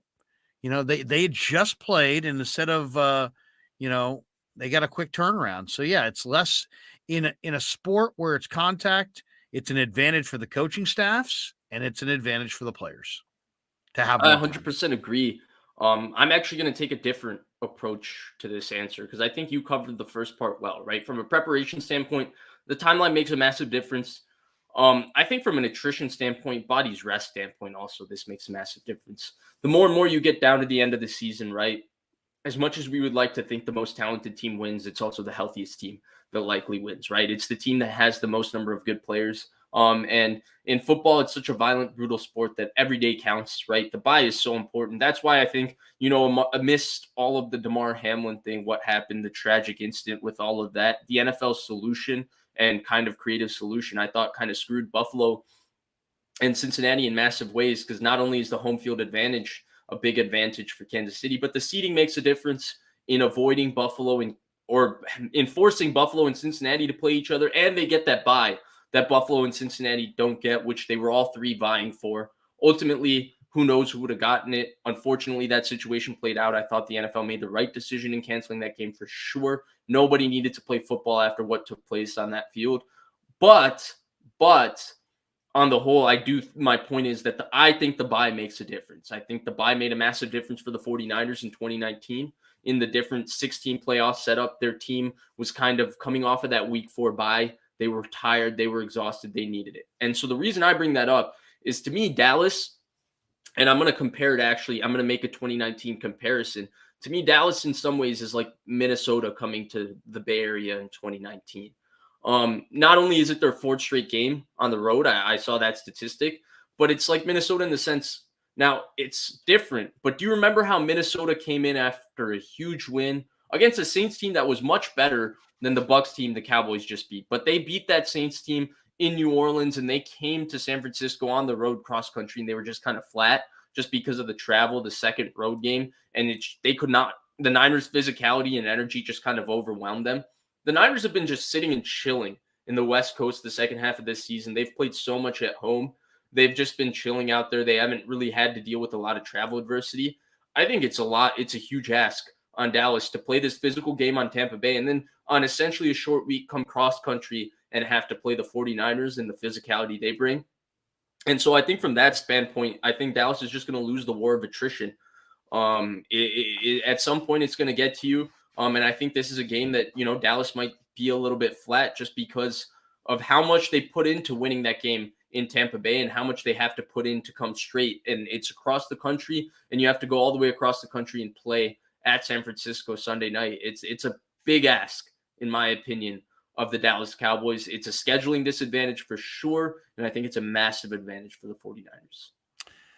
I think it is too. I just don't, I think Dallas is gonna play well. I don't expect them to play poorly. I expect them to fire. I expect this to be an absolute battle royale. I wouldn't feel comfortable giving any points in this game. I think it's that even of a matchup. I agree. I think Dallas is going to be the best team the 49ers have played all year besides the Chiefs. Yeah. The Niners haven't played just a ridiculously good schedule. Their division was kind of down. They haven't, so I've always said it's a lot about who you play and, who you play and how you played when and how you you play beat them too. What's that? When you play them too. I think this is a really nice spot for the 49ers to have Dallas, right? I think they match up well with Dallas too, because I think the Niners can run. Right. And I think Dallas can't stop the run. And I think you do have to play a complementary game offensively. I think the key unit in this group in this week's game is the Niner O-line, not just dealing with the pass rushers, but being able to open the run lanes and dominate the time of possession. Because I think dominating that time of possession is going to be absolutely crucial to helping the Niners secondary stand up. And I think where that also is really important, right? Because you talked about Dallas's size on both lines of scrimmage. I think what kind of makes the Niners a little bit unique as a football team is not only are they faster than Dallas, they still have enough size on both lines of scrimmage to handle the physicality and size that Dallas has on both lines of scrimmages, which is cool because, Dallas usually overwhelms teams, not just with their size and physicality, but also their team speed. And the 49ers I think the Niners bring have a all of huge that. advantage and edge speed on the D line. I don't agree. think Smith or Peters can hang with Willis, Ebukam, Bosa. I expect the Niner edge rushers to live in the backfield, and it's going to be really important that they close down that space, that they don't get too wide and give Prescott some obvious run lanes. Right. So that to me is going to be key. And so there are a couple differences, right? If we want to touch back on that matchup from the first matchup too. Last year, the point you made was really important. Nick Bosa didn't even play that second half, right? And the Niners closed that game because Omenihu and Jordan Willis really kicked Tyron Smith's ass. They took his lunch money in that game. And that's Hall of Fame tackle Tyron Smith. They kicked his butt in that game. The other thing was, I thought the Niners really bullied Connor Williams in that game. He's no longer in Dallas, obviously. But I thought that was one massive difference, right? Now Dallas puts Peters at left tackle and Tyler Smith at left guard. That's kind of their best offensive line setup. Peters, of course, didn't finish the game against Tampa Bay. We'll see what the case is with his health. But yeah, that's a really, really good point. And I think the omission of Connor Williams is going to make a difference because the Niners defensive line whipped him too. The left side of Dallas's offensive line did not have a good game last year. Addy G says, which team is better, the 49ers this year or the Falcons team Shanahan went to the Super Bowl with? Well, that's interesting. I think the 49er weapons this year are better than the Falcon weapons, but that Falcons team was in a better rhythm offensively for the full year. They set a record that year, averaging over 8 yards on first down. They were a dominant first down team. And this Niner defense and special teams is better than that Falcons defense Way and better. special teams. That was like the 26th ranked defense in the NFL. Yeah. Yeah. And the Niners special teams are a strength now. The coordinator's really good. Robbie Gould's really good. Wisnowski's really good. Ray is really good. George Odom and Demetrius Flanagan-Foles are like 1-2 or 1-3 or something like that in tackles, special team tackles. The 49, I was talking to Robbie Gould. I said, "What do you like about the new coordinator?" He said, "You know what, Krug, his plans are really simple, and he execute, and we're just executing really good but simple plans." And I thought that was really well stated because you can get caught up in minutia sometimes on special teams intricacies. And it sounds like Schneider is a great communicator and a great teacher. Yeah, so if we're comparing these two teams, for me, it's the Niners are just a better football team, like across the board, in terms of they have a better defense, better special teams. I think they are the more talented offense in terms of weapons, like across the board. I know they had Coleman, Freeman, Julio Jones, obviously. I'd take the Niners offensive line over that offensive line. Alex Mack was the all-pro of that line. That was a younger Jake Matthews. I think this offensive line is better. That was a young Austin Hooper, Taylor Gabriel. Mosanu was a good player, but I would take the Niners weapons. But overall, as an offense, if we're comparing offense to offense, that offense was better. That Matt Ryan, to me, is a borderline Hall of Fame quarterback. I personally think he's as close as it gets. I thought he was a franchise special quarterback, really, in his prime. And that was kind of his pinnacle season. It's one of the great quarterback seasons we've ever seen, just in terms of numbers, advanced stats. That offense is one of the greatest offenses of all time. The Niners offense has been good, but it's not quite that. But in terms of talent, and then in terms of defense, special teams, when you add all of that into it, I think the Niners are a better football team than that Falcons team. Finally, Glass City asks us, he says, "I believe in Brock, but whether he's the second coming or a sheep in wolf's clothing, he's not going to have the luxury to take a whole half to get his mojo. Brock needs to come out and be confident from the jump." Larry, that sounds like a direct comment directed at you. I know that you've been critical of Brock so that everybody doesn't think you're just the rah-rah Brock guy, but Well, he's right. Glass City is right. And thank you for donating $9.99. No, I seriously, he's totally right because Dallas is a better team than Seattle. Yeah. And they're here's the thing that's a little worrisome about the 49ers. We know that teams like the Niners like to come out and their run gets going and then they play action pass off of it. And if they get the run going, man, they're really dangerous. The Niners come out and they're like, okay, we're going to stop the run. The 49ers are the number one defense in the NFL as far as yards, and they're number one as far as points. Dallas, I mean, and the Niners defense is number 2 overall against the run. They only give up 77 yards a game. What worries me is the Niners defense is 20th against the pass. And I could see a game where Dallas runs it effectively, but they run it effectively by coming out throwing the ball against this 20th ranked pass defense and wreaking all kinds of havoc in the pass game, and then kind of coming up later and running it after they get a passing rhythm going and the 49ers are reeling, thinking about defending the pass and putting in all their pass rushers. And that's my concern. My concern is that Dallas is going to take advantage of the 49ers. Dallas is got a pretty good passing offense. So, and they're 4th in the league in points per game. So I'm a little concerned that Dallas comes out throwing the ball down the field, has some success, and then the Niners, shocked by that, start to struggle against defending the run because they're just not expecting it. They're so concerned about the deep passing game. So that's kind of my big concern on defense with Dallas. I think that's definitely possible. The one thing I would say about Dallas's offense is that in some ways I thought Seattle had kind of the perfect plan of what you can do to beat the 49ers offense. Keep yourself out of 3rd and long. Be very efficient, a lot of quick game, run the football, be committed to running the football. I thought, it's tough to replicate Seattle's plan because I thought the special running back got them a few more yards on a lot of those runs than they probably deserved. Those were a lot of 1 to 2 yard gains that he turned into 4 or 5 yard gains that really put them in second and manageable, 3rd and short. We saw in the first half, they had no plan for 3rd and long, right? They ran a draw play on 3rd and 8, the 1 3rd and 8 the Niners put them in. The real thing about doing that, though, is you got to take your shot when you get that shot play. And you got to take your shot and you got to get a big play when you can set it up. And the Seahawks were able to do that, right? 3rd and 3, force the Niners' hand, force a pressure from the backside, create a one-on-one to the bound, or it was to the field, right? Far hash throw from Geno Smith, one-on-one, DK Metcalf, Mooney Ward, DK Metcalf wins.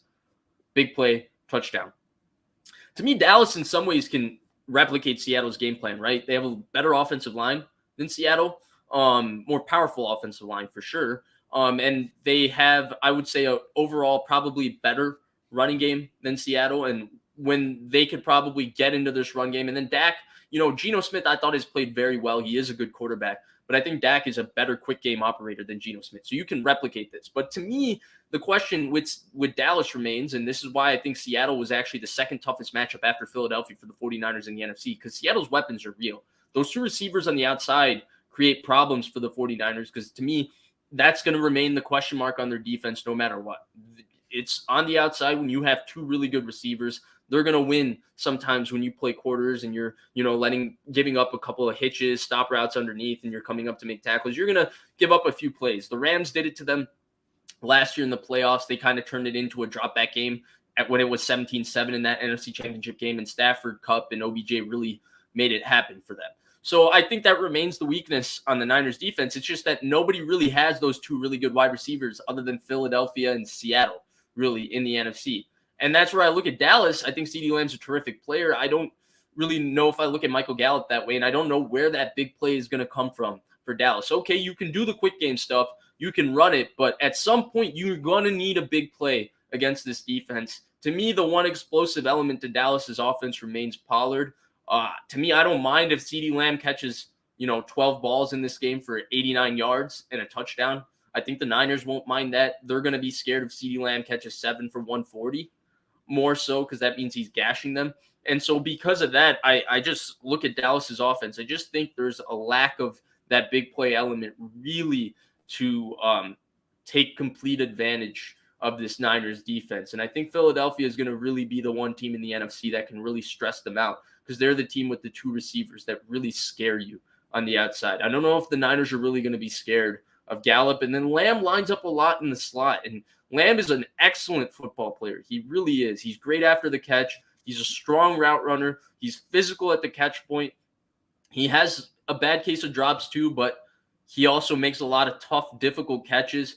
But the one thing Lamb is not is a guy that's going to scare you by really threatening you vertically like a Jamar Chase or a Tyreek Hill. Or he's not that type of wide receiver.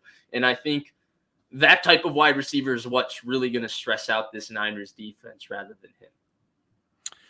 I'm a little worried because Dallas has, good ball skills down the field. Like Lockett makes a lot of great plays within 5 yards of the line of scrimmage, 10 yards, great route runner underneath. But you don't see him making a lot of big plays down the field on the ball. DK Metcalf, for every deep ball that you connect with, there'll be 2 or 3 that he'll just drop or he won't go to it.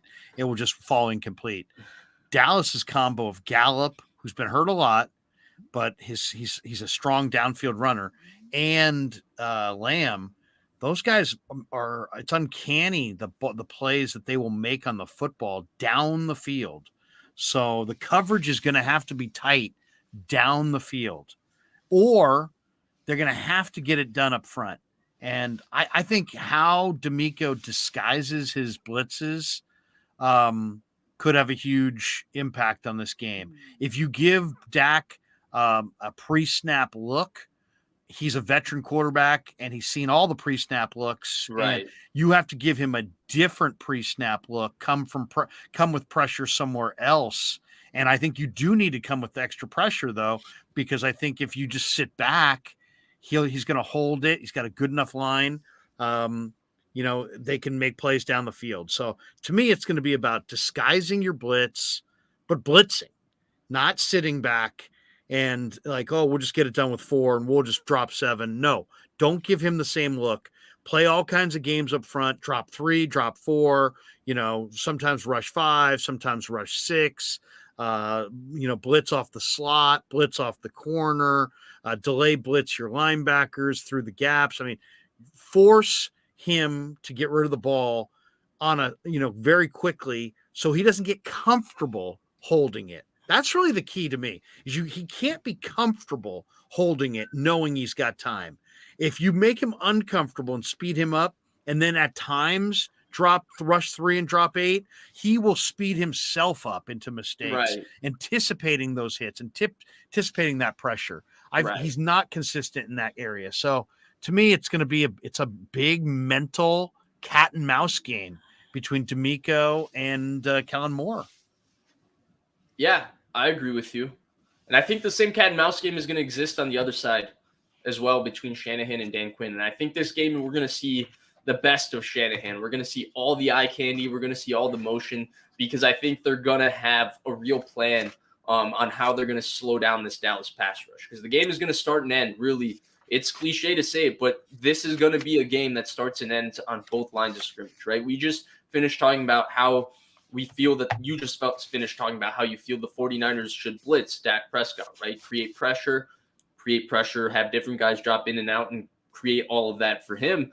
The same thing is going to apply on the other side. And I think we're going to see, the best of the creativity from Shanahan with Debo lining up here, McCaffrey lining up here, screw with Dallas's personnel, screw with where Micah Parsons lines up, make them, have to look at things and see different motions and have to think about their assignments. Because Dallas's defense at the end of the day, while they're creative and they're complex in a lot of ways, they're also looking to play as fast as possible, which means that they're looking to know their assignment and play quick. And, you have this gap, you take this gap, and we're going to play fast. We're going to shoot gaps. We're going to penetrate, and we're going to create big plays.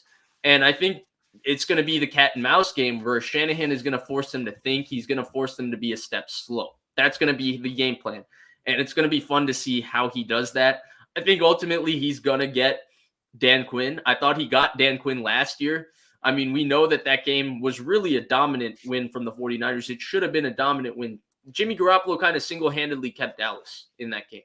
It's really what happened, right? He threw the dumb interception when Dallas was seemingly out of it, which then immediately right after that, Dak Prescott slot fade, Amari Cooper, who was one-on-one with K'Wan Williams, touchdown. Dallas was back in the game, right? It went from 23-7 to 23-14. Dallas then got another field goal, and then it led to that circus at the end of the game. But that game was a blowout. Jimmy had that one miss with Ayuk as well on that third down, which would have been a big play also that sealed the game. And so in a lot of ways, the Niners dominated Dallas in Dallas last year. I do think Dallas is a slightly better team actually than last year. I also think the Niners are a much better team than they were where they were last year. And I know you think this game is going to be close. I feel like if the 49ers get ahead early, this could have blowout written all over it. To me, Dallas was waiting to give up on that game last year. Jimmy Garoppolo gave them a reason to stick around. It felt like the Niners took the life out of them. I think with the 4 straight road games, having to come cross country after playing in Tampa, having to go through the emotional high of playing the best playoff game they've played probably since they were winning Super Bowls in the 90s. Like, this is the best they've played in the playoffs, right? At Tampa, coming from that emotional high, coming to the 49ers, I think if the Niners are surgical early and machine-like and they jump ahead 10-0 like they did in the first quarter against Dallas last year, this time I think it could be all she wrote. Quickly, fast. It's gonna be interesting. One stat that I ran into yesterday that I was like, wow, man, I got to throw that at Vish. Is it the grass versus turf with Dallas? Jason Garrett's been bringing that up all over NBC. It's the turnover stat. Have you heard the turnover stat? Which one? The 49ers this year, when they are even or plus turnover margin, undefeated, 14-0. When they're not, 0-4. Okay. It's pretty blatant. Right. The other one tells you all you need to know. There you go. Tells you all you need to know. And then I also thought, and when I watched the game over a second time, I always love to see the lead up to the biggest plays of the game. And I think you already stated in this live stream, the biggest play of the game was the Amenahue strip sack, Bosa fumble recovery. 2 plays before that, the defense was gassed. And they're all holding their hips. Right. And it's the end of a long drive. And guess what? Austin Blythe goes down with an injury, and there's a TV timeout. And everybody's getting water and toweling off. And look at the difference between the Niner defensive speed. There was the next play, I think, was a penalty on a legal man downfield on an offensive lineman. The play after that was a little on the out route to Tyler Lockett. Right. And then there was the fade route to Charvarius on the Dallas sideline that was overthrown, right? That led to a 3rd and long situation. Which, by the way, I like that you brought up that fade route. I also brought it up on Monday. I think it's important to bring it up because to me, one of Ward's best traits actually, and it's something I noticed about him in Kansas City too, is like every corner is going to have rough games, but the fact that in a rough game, that was a high-quality play that was a turning point, right? That was in the end zone, him one-on-one with DK Metcalf, and he made a play on the ball, which then ultimately led to the Amenahue strip sack fumble. And so in a game that Metcalf really owned him for a majority of the game, the fact that he was still competitive and still competing, and to me it didn't feel like he lost his head, I think is really, really good signs for the kind of character he has and what kind of player he is, which makes me less worried about him bouncing back from his first really bad game of the season. Sorry, I didn't mean to interrupt you. No, not at all. I was just going to say that it was 3rd and 14 from the Niners' 19-yard line. Right. And Amenahue, the Niners went with an unbalanced defensive line. They had 3 rushers on the right side of the line, and they had a huge gap in the tackle spot on the left side of the line. And then they had Samson Ebukam, in his wide 9 stance at left defensive end. To me, this is why the Niners are such a great football team, because one, it was a really well-timed game up front. It was an incredibly well-executed game up front. And the guy who made the biggest play is a no-name that nobody gives any attention to. And that was Samson Ebukam. Ebukam lined up outside, takes an inside charge, takes the guard and the tackle with him.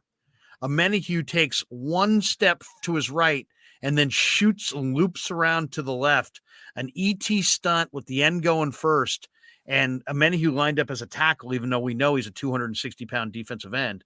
And he looped under, but it was Ebukam caving in the entire right side of the line. And then Amenahue is flying by. He's not going to get the sack on Geno because he's at the wrong angle. He swipes at the ball pops loose, Bosa picks it up, and everybody runs off the field, and the place erupted, and everybody's going, man, Amenahue's underrated, and man, that Nick Bosa is the man.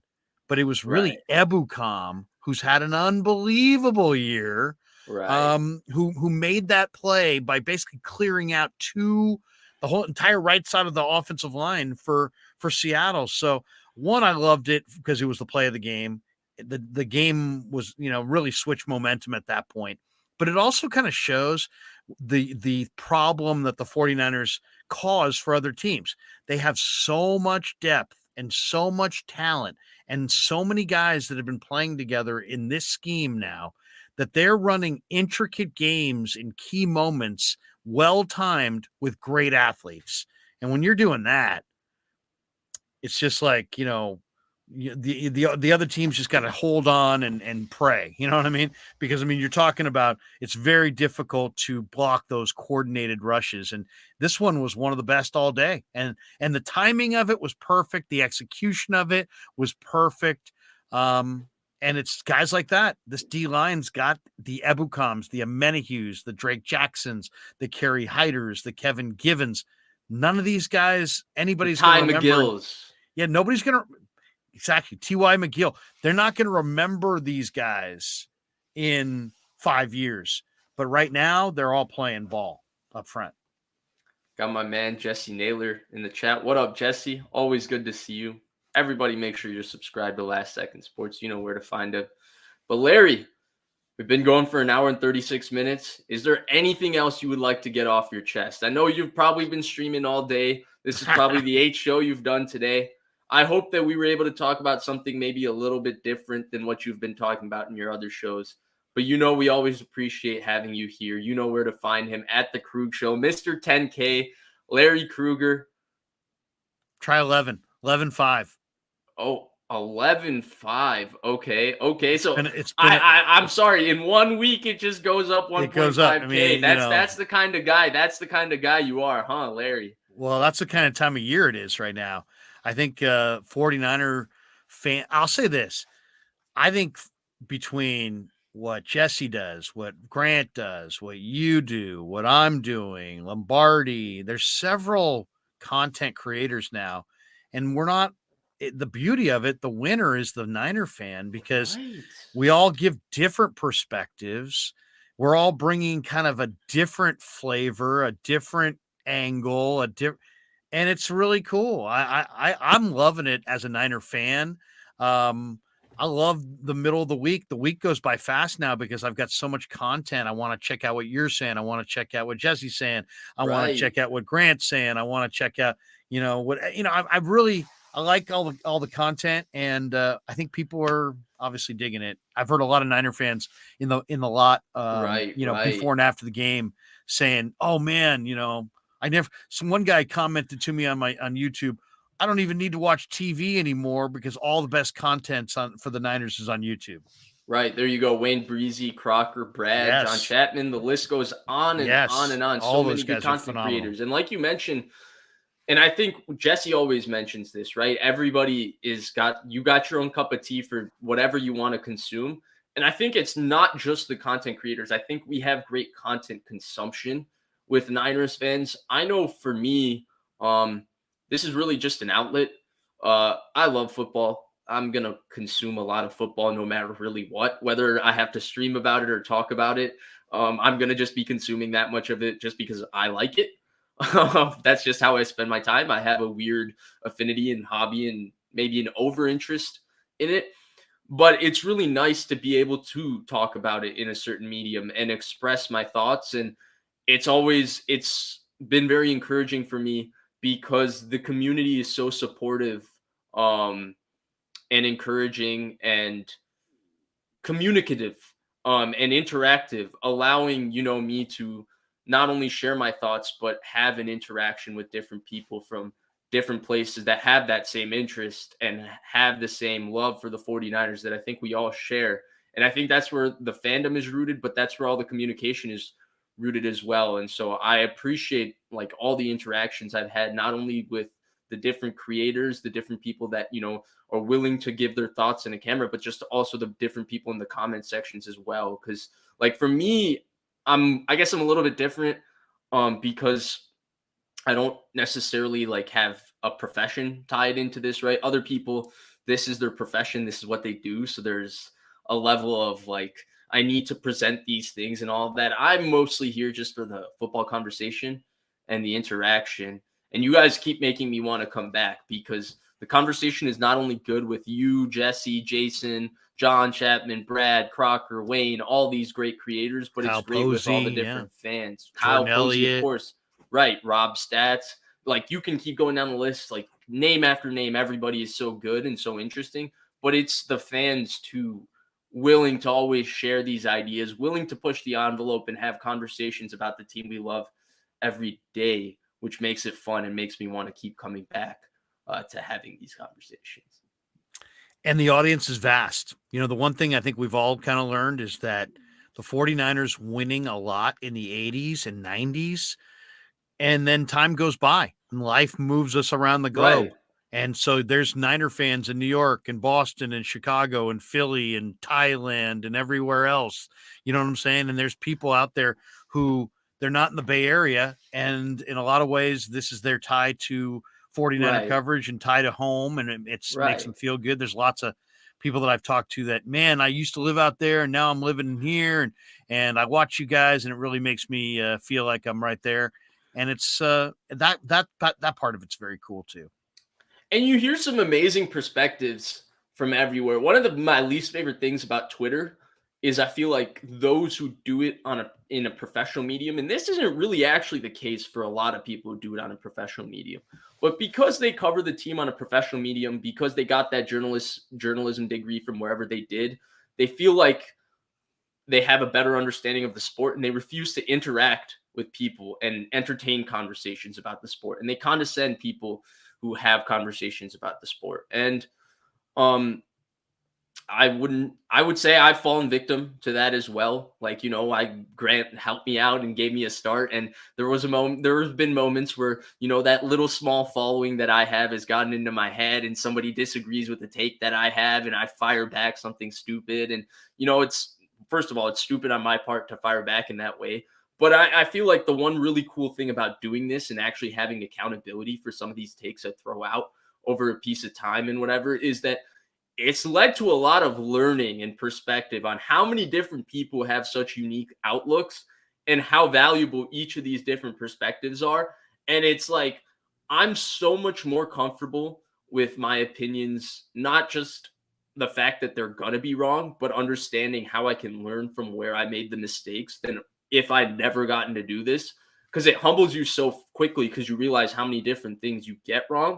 And so like, I love that part of it too, because I feel like there's not this serious or personal or sensitiveness. There still is at times, which, I'm trying to get rid of, but for the most part, I feel like there's not really this sensitiveness for me when it comes to like, oh, you disagree with my take or I disagree with your take. Cause I actually just am here for the discourse these days. And that's where I guess I'm a little bit different. Cause when it comes to consuming media too, I'm not really here for people who tell me what I already know or are going to give me perspective that is what I think I want to hear.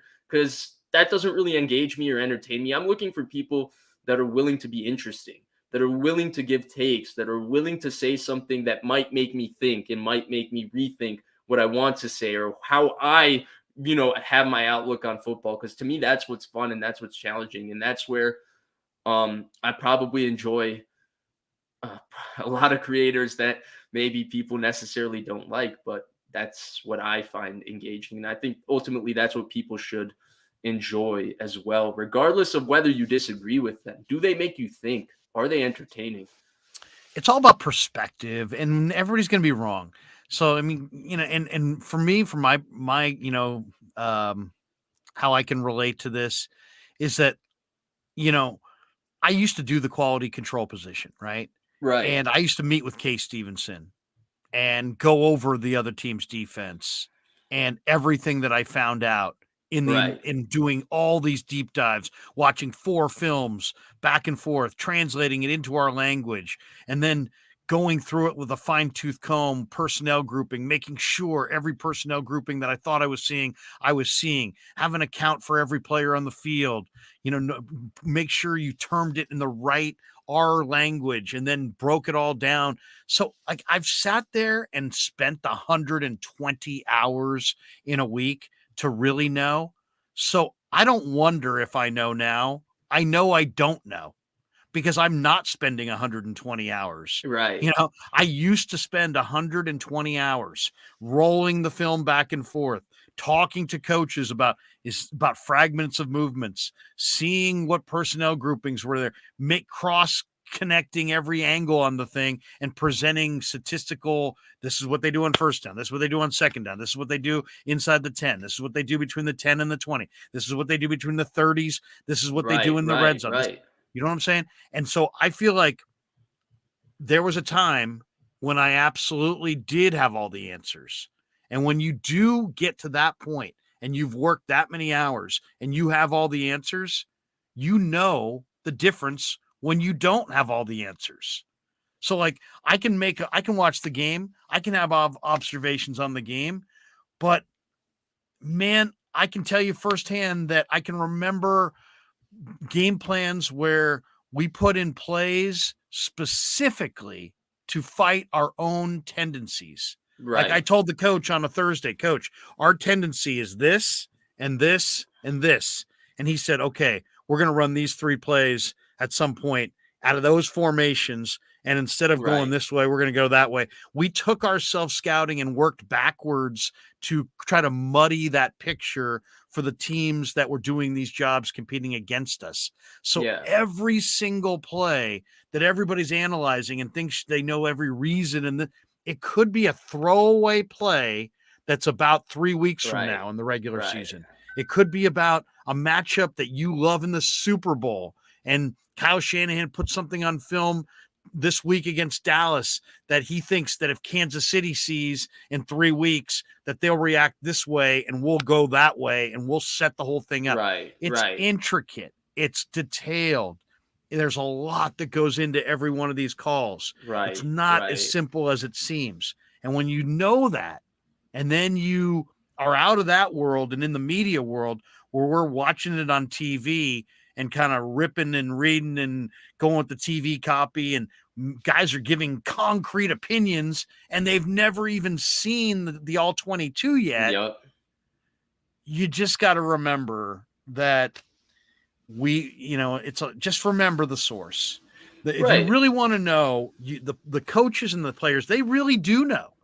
And like if some of the times I'll talk to the players in the locker room and I'll inquire about something, and I can tell by their answer that they've watched cut up films, like corners that talk about receivers, and they're like, he loves to. I was talking to Charvarius about Devontae before the Raider game, and he was just like, hey, more so than any receiver I've seen all year, he'll sell that he's going left, but he ain't going left. He's going right. And just his releases, right? Like you can take, forget his routes, just Davante Adams' releases, because he's got a bunch of different releases he uses off the line of scrimmage. Charvarius Ward has probably watched a 200 play tape of just Davante Adams' different releases and all that. They study it so much. And I love that you went there too, because I feel like that perspective is never really brought to us as much as it could be. The grind of the sport, how much time these players and coaches put towards it, just managing their bodies from a physical standpoint, but also the mental aspect to it. I don't think, and I think there's certain myths that just get perpetuated about the sport, right? And I thought Peyton Manning did a really nice job, or I'm glad he did it, because it was a myth that was perpetuated to me until I'm not really on the media side of this. I'm still kind of just a fan who does this YouTube thing from place that I keep telling people is my bedroom, but like they keep thinking I'm stuck somewhere. Hey, blink twice. Are you okay? Right? Because I'm in just this shady room, white walls, and just the light flashing at me. But anyway, I kind of got your to learn. sentence, I believe, ends in a year and a half from now, right? You'll be No, out of there. I'm glad you know about that. Oh, yeah. No, but I'm It's a joking. minimum But security deal. Don't worry. exactly. He's I'm safe. He's joking, all right. but it's the halftime adjustment thing, right? And he said, I don't think I've ever done a halftime adjustment, right? I go in there, I eat orange peels, I use the restroom twice, and I come out. And Matt Barrows had a great article earlier in the season because he got the opportunity to cover the halftime inside of the locker room with the 49ers versus the Buccaneers, right? And he described how the players were just kind of going to the bathroom and they just went over a few things that happened in the first half. And I think it's really important because teams, I think, and it's kind of, I guess the NFL kind of wants it to be this way because it romanticizes the story more. If you think coach walks in there, he throws the game plan into the garbage, they write up something new on the dirt, he gives them this rah-rah speech, everybody comes out, tears in their eyes, like, I'm putting my body on the line for this. They want to romanticize it this way when it's not really the case. There's so much preparation that goes into this over the course of a week. A lot of times your adjustment in halftime is, hey, they're doing a lot of this. This is the personnel they're doing. We planned these plays when they were doing this. This is what we need to get to in the second half. This is what we need to call because every time we do this, they're doing that. It's about finding in your game plan what's working and really what's going up against what they're doing rather than it is, oh crap, our play from the game plan didn't work. Let's throw the game plan into the garbage and do the whole halftime rah-rah thing. So I think there's certain myths that are just perpetuated with the business of football and just how much that goes into it. And certainly when you learn more about it, you lose confidence in what you really find out that you know about the sport. And I think that's the coolest I would say part. It's about variables. Have you ever thought you thought something was like 10 variables and you realized like after you learn, you took like, let's say, instead of the one version, you took like level 3 of that class and all of a sudden you realize, wait a second, I thought there was 4 or 5 options. There's 500 options. And then you realize, wow, it kind of blows your mind. I think if people understood the level of intricacy that these plays potentially can be switched up to, they would stop questioning these calls. So, like it's like you did A and not B. I mean, there's literally thousands of options. So the only thing that frustrates me about Shanahan and play calling and any of it is that I feel like there are times when other teams besides the 49ers in their biggest moments get the ball in their best playmakers' hands. They got burned in the Super Bowl by the Ravens. They got the ball to Anquan Bolden. They got burned in the Super Bowl by Kansas City. They got the ball to Tyreek Hill. And then I'm watching, Deebo Samuel dominated the first half of the Super Bowl. I think he got 2 touches the second half. Dominated against the Rams, got like no touches in the final 13 minutes. Right. If there's any complaint that I would have is that I think Kyle is so involved as a play caller, play sequencer, that some of the personnel utilization and ultimately it's not about the X's and the O's. You think he gets basically what you're saying is you think he gets too deep when it counts. You think he gets too deep into the X's and O's. What coverage are they running? What they can do rather than thinking about the old adage, right? When the game comes down to it, you're thinking of players rather than plays. And your point is that you think he gets too deep into the X's and O's rather than just saying, hey, how are we going to get the ball to Deebo Samuel? It's 3rd and 7. Yeah, I'm just saying that, if I'm playing the 1990 early 90s Cowboys and they decide to do something besides hand the ball to Emmitt Smith, I feel like I'm lucky, Yeah. And when I'm covering the Niners in the late 80s and they decide to give it to somebody besides Jerry, I consider myself lucky. And I think other teams would consider themselves lucky if Deebo doesn't touch the ball in the final 13 minutes of the game. So don't, make sure go down firing your best shot. Don't go down firing your 9th bullet. Fire your number 1 and number 2 bullets. Speakeasy V, and this is for you. He says, Larry, Love how you deep dive with players. Like Vish said, it's rare insight for the fans. It is. And I love how much Vish loves it too. I'm glad you love how much I love something. Cheers, gents. Hey, I really appreciate it, Speakeasy V. But I Larry, just try, the best interviews I ever do with the players, it always starts with, "Hey man, where are you from?" right. Because As if you organic as walk up to possible. somebody and you ask them where they're from, it becomes a friendly conversation about two people in a room. If your first question is, on the 19th of December, you said, they're immediately like, are you going to try to catch me in something? Are you going to, nobody wants their own statements thrown back in their lap. You know what I mean? So I think some of the best interviews that I'm doing are starting with, "Hey man, I haven't talked to you before. Where are you from?" And then wherever they're from, I usually say, "So you're a fan of this team growing up? Tell me about it." And then go from Interesting. there, as opposed to, I think some of my best stuff is right there. When I get into like specifics, it doesn't go as well. So I Right, just right, think that, it's amazing if you can get players to talk about what they know, which is playing the game. And right. I love talking to perimeter players about the perimeter players they go against. Like, hey, Danny Gray or whatever, or Brandon Ayuk, tell me about Ramsey. Or What does he say hey, about Ramsey? Charvarius, tell me about. I asked Charvarius about Justin Jefferson. He's like, "Oh man," he starts telling me about how dangerous Jefferson is, and then Devontae, and then You asked him about Jamar Chase? I did ask him about Jamar Chase, and What did he say oh, from I don't last year? remember, but it was very detailed, and it was his scouting report off of just his catalog of memory of Right. these receivers. But it is amazing when you talk to these players, whether it be a hitter in baseball, talking about pitchers, or a corner in football, talking about receivers, how they have these pictures in their head and they can speak off the cuff, and it becomes somewhat genius. So I'm a big fan now of trying to get people to talk about what I know they know. I see. I see. So Larry Krueger is just dropping the secrets here. There you go. Late night. Giving you all Right. the skinny. Larry, I think that's a show. That's an hour and 56 minutes. That's the second straight 2 hour show you and I have done.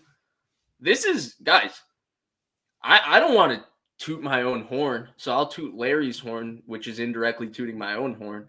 But this is the second time in a row Larry and I have hooked up, probably or linked up, whichever is the proper way to say it.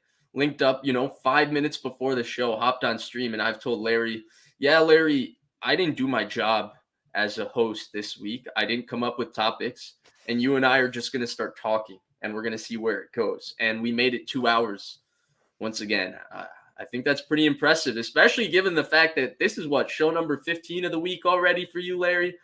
No, today I didn't really do much. Yesterday I did a stream. I did multiple streams. But today nothing yet. So I'm getting ready to, I spent a lot of time. You know what I did yesterday? I What'd you watched do? the Niner game again. Okay. I watched the Dallas Tampa game. And then when that was done, I watched Dallas Philly from earlier because I just wanted to see what it looked like. So I'm eager. I'm eager to see what Dallas looks like, on Sunday. I expect Dallas to play really, really well. I do.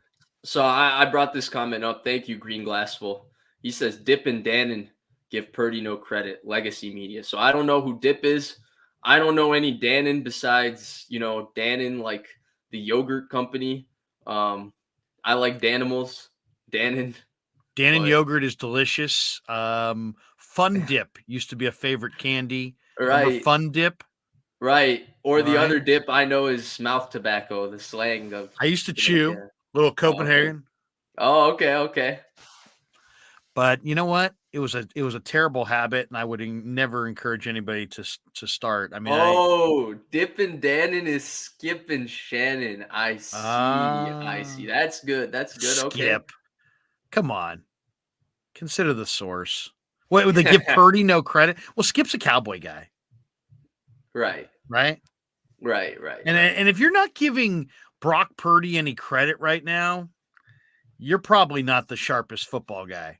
I'd assume they probably gave Brock Purdy credit, but I'll say this: the amount of credit that's given the national media is giving Brock Purdy, and the amount of credit Niners fans want Brock Purdy given is not lining up right now.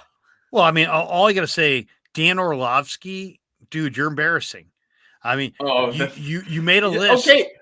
You made a list of 14 quarterbacks that were in the playoffs, and you listed Brock Purdy 13th. And when it came time to give your reasoning for why you made him 13th, you said, I haven't seen a lot of them. He started 10 games, 3 in the preseason, 6 in the regular season, 1 in the playoffs. If you don't, oh my God, if you don't have an opinion at this point, Larry, come what on. are you doing? After 10 starts, you're going to be able to surely say a guy is better than a Daniel Jones, who we've seen play for 5 years. Well, I mean, so what? The oldest quarterback's the best quarterback? Not necessarily. I'm just saying, so there's no such thing as a young quarterback who's awesome. I understand that it can be difficult to kind of place Purdy because Purdy is also exceeding the original perception a lot of people had of this guy, which was where he was in college. So it's very difficult because they want to temper their expectations because they had a difference of opinion from college. Not everybody is Larry Krueger, where they saw Purdy from day one before everybody else. This is the problem. This is the problem. Too many people, decide what they see and then go out there and decide that they're going to make sense of it. Right. Brock Purdy, if you really were objective, you'd say he probably belongs like 5th on that list behind Mahomes and Allen and behind Hurts and Burrow. Yeah. But that's about where he belongs, right there in front of Geno, in front of Prescott. Why even have a list? Prescott's playing like total crap. Prescott's thrown a ton of picks. Why would Prescott be in front of him? He's not playing good football. I mean, is your list based on who's got more career earnings, or is it about who's playing the best football right now? To me, I would have had a lot more respect for him if he had taken Brock Purdy and made him like 7th and said, yeah, he's outplaying these guys, because he is outplaying those guys. Okay.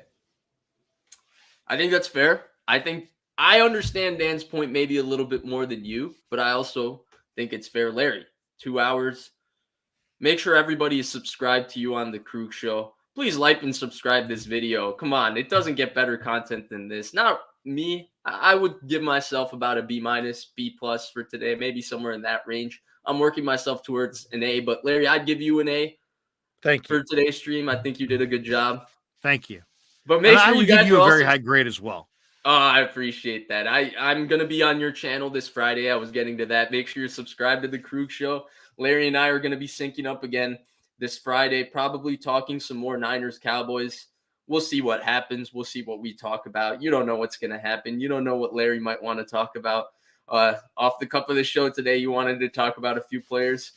3 of them, other than Jahmyr Gibbs, who I've not heard of.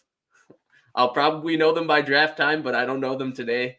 So that was pretty fun. But Larry, thank you so much as always. You're so gracious with your time. I really appreciate it. And I can't wait to come on your channel Friday. Subscribe to the Krug Show, everybody. Like and subscribe here, and we'll see you next time.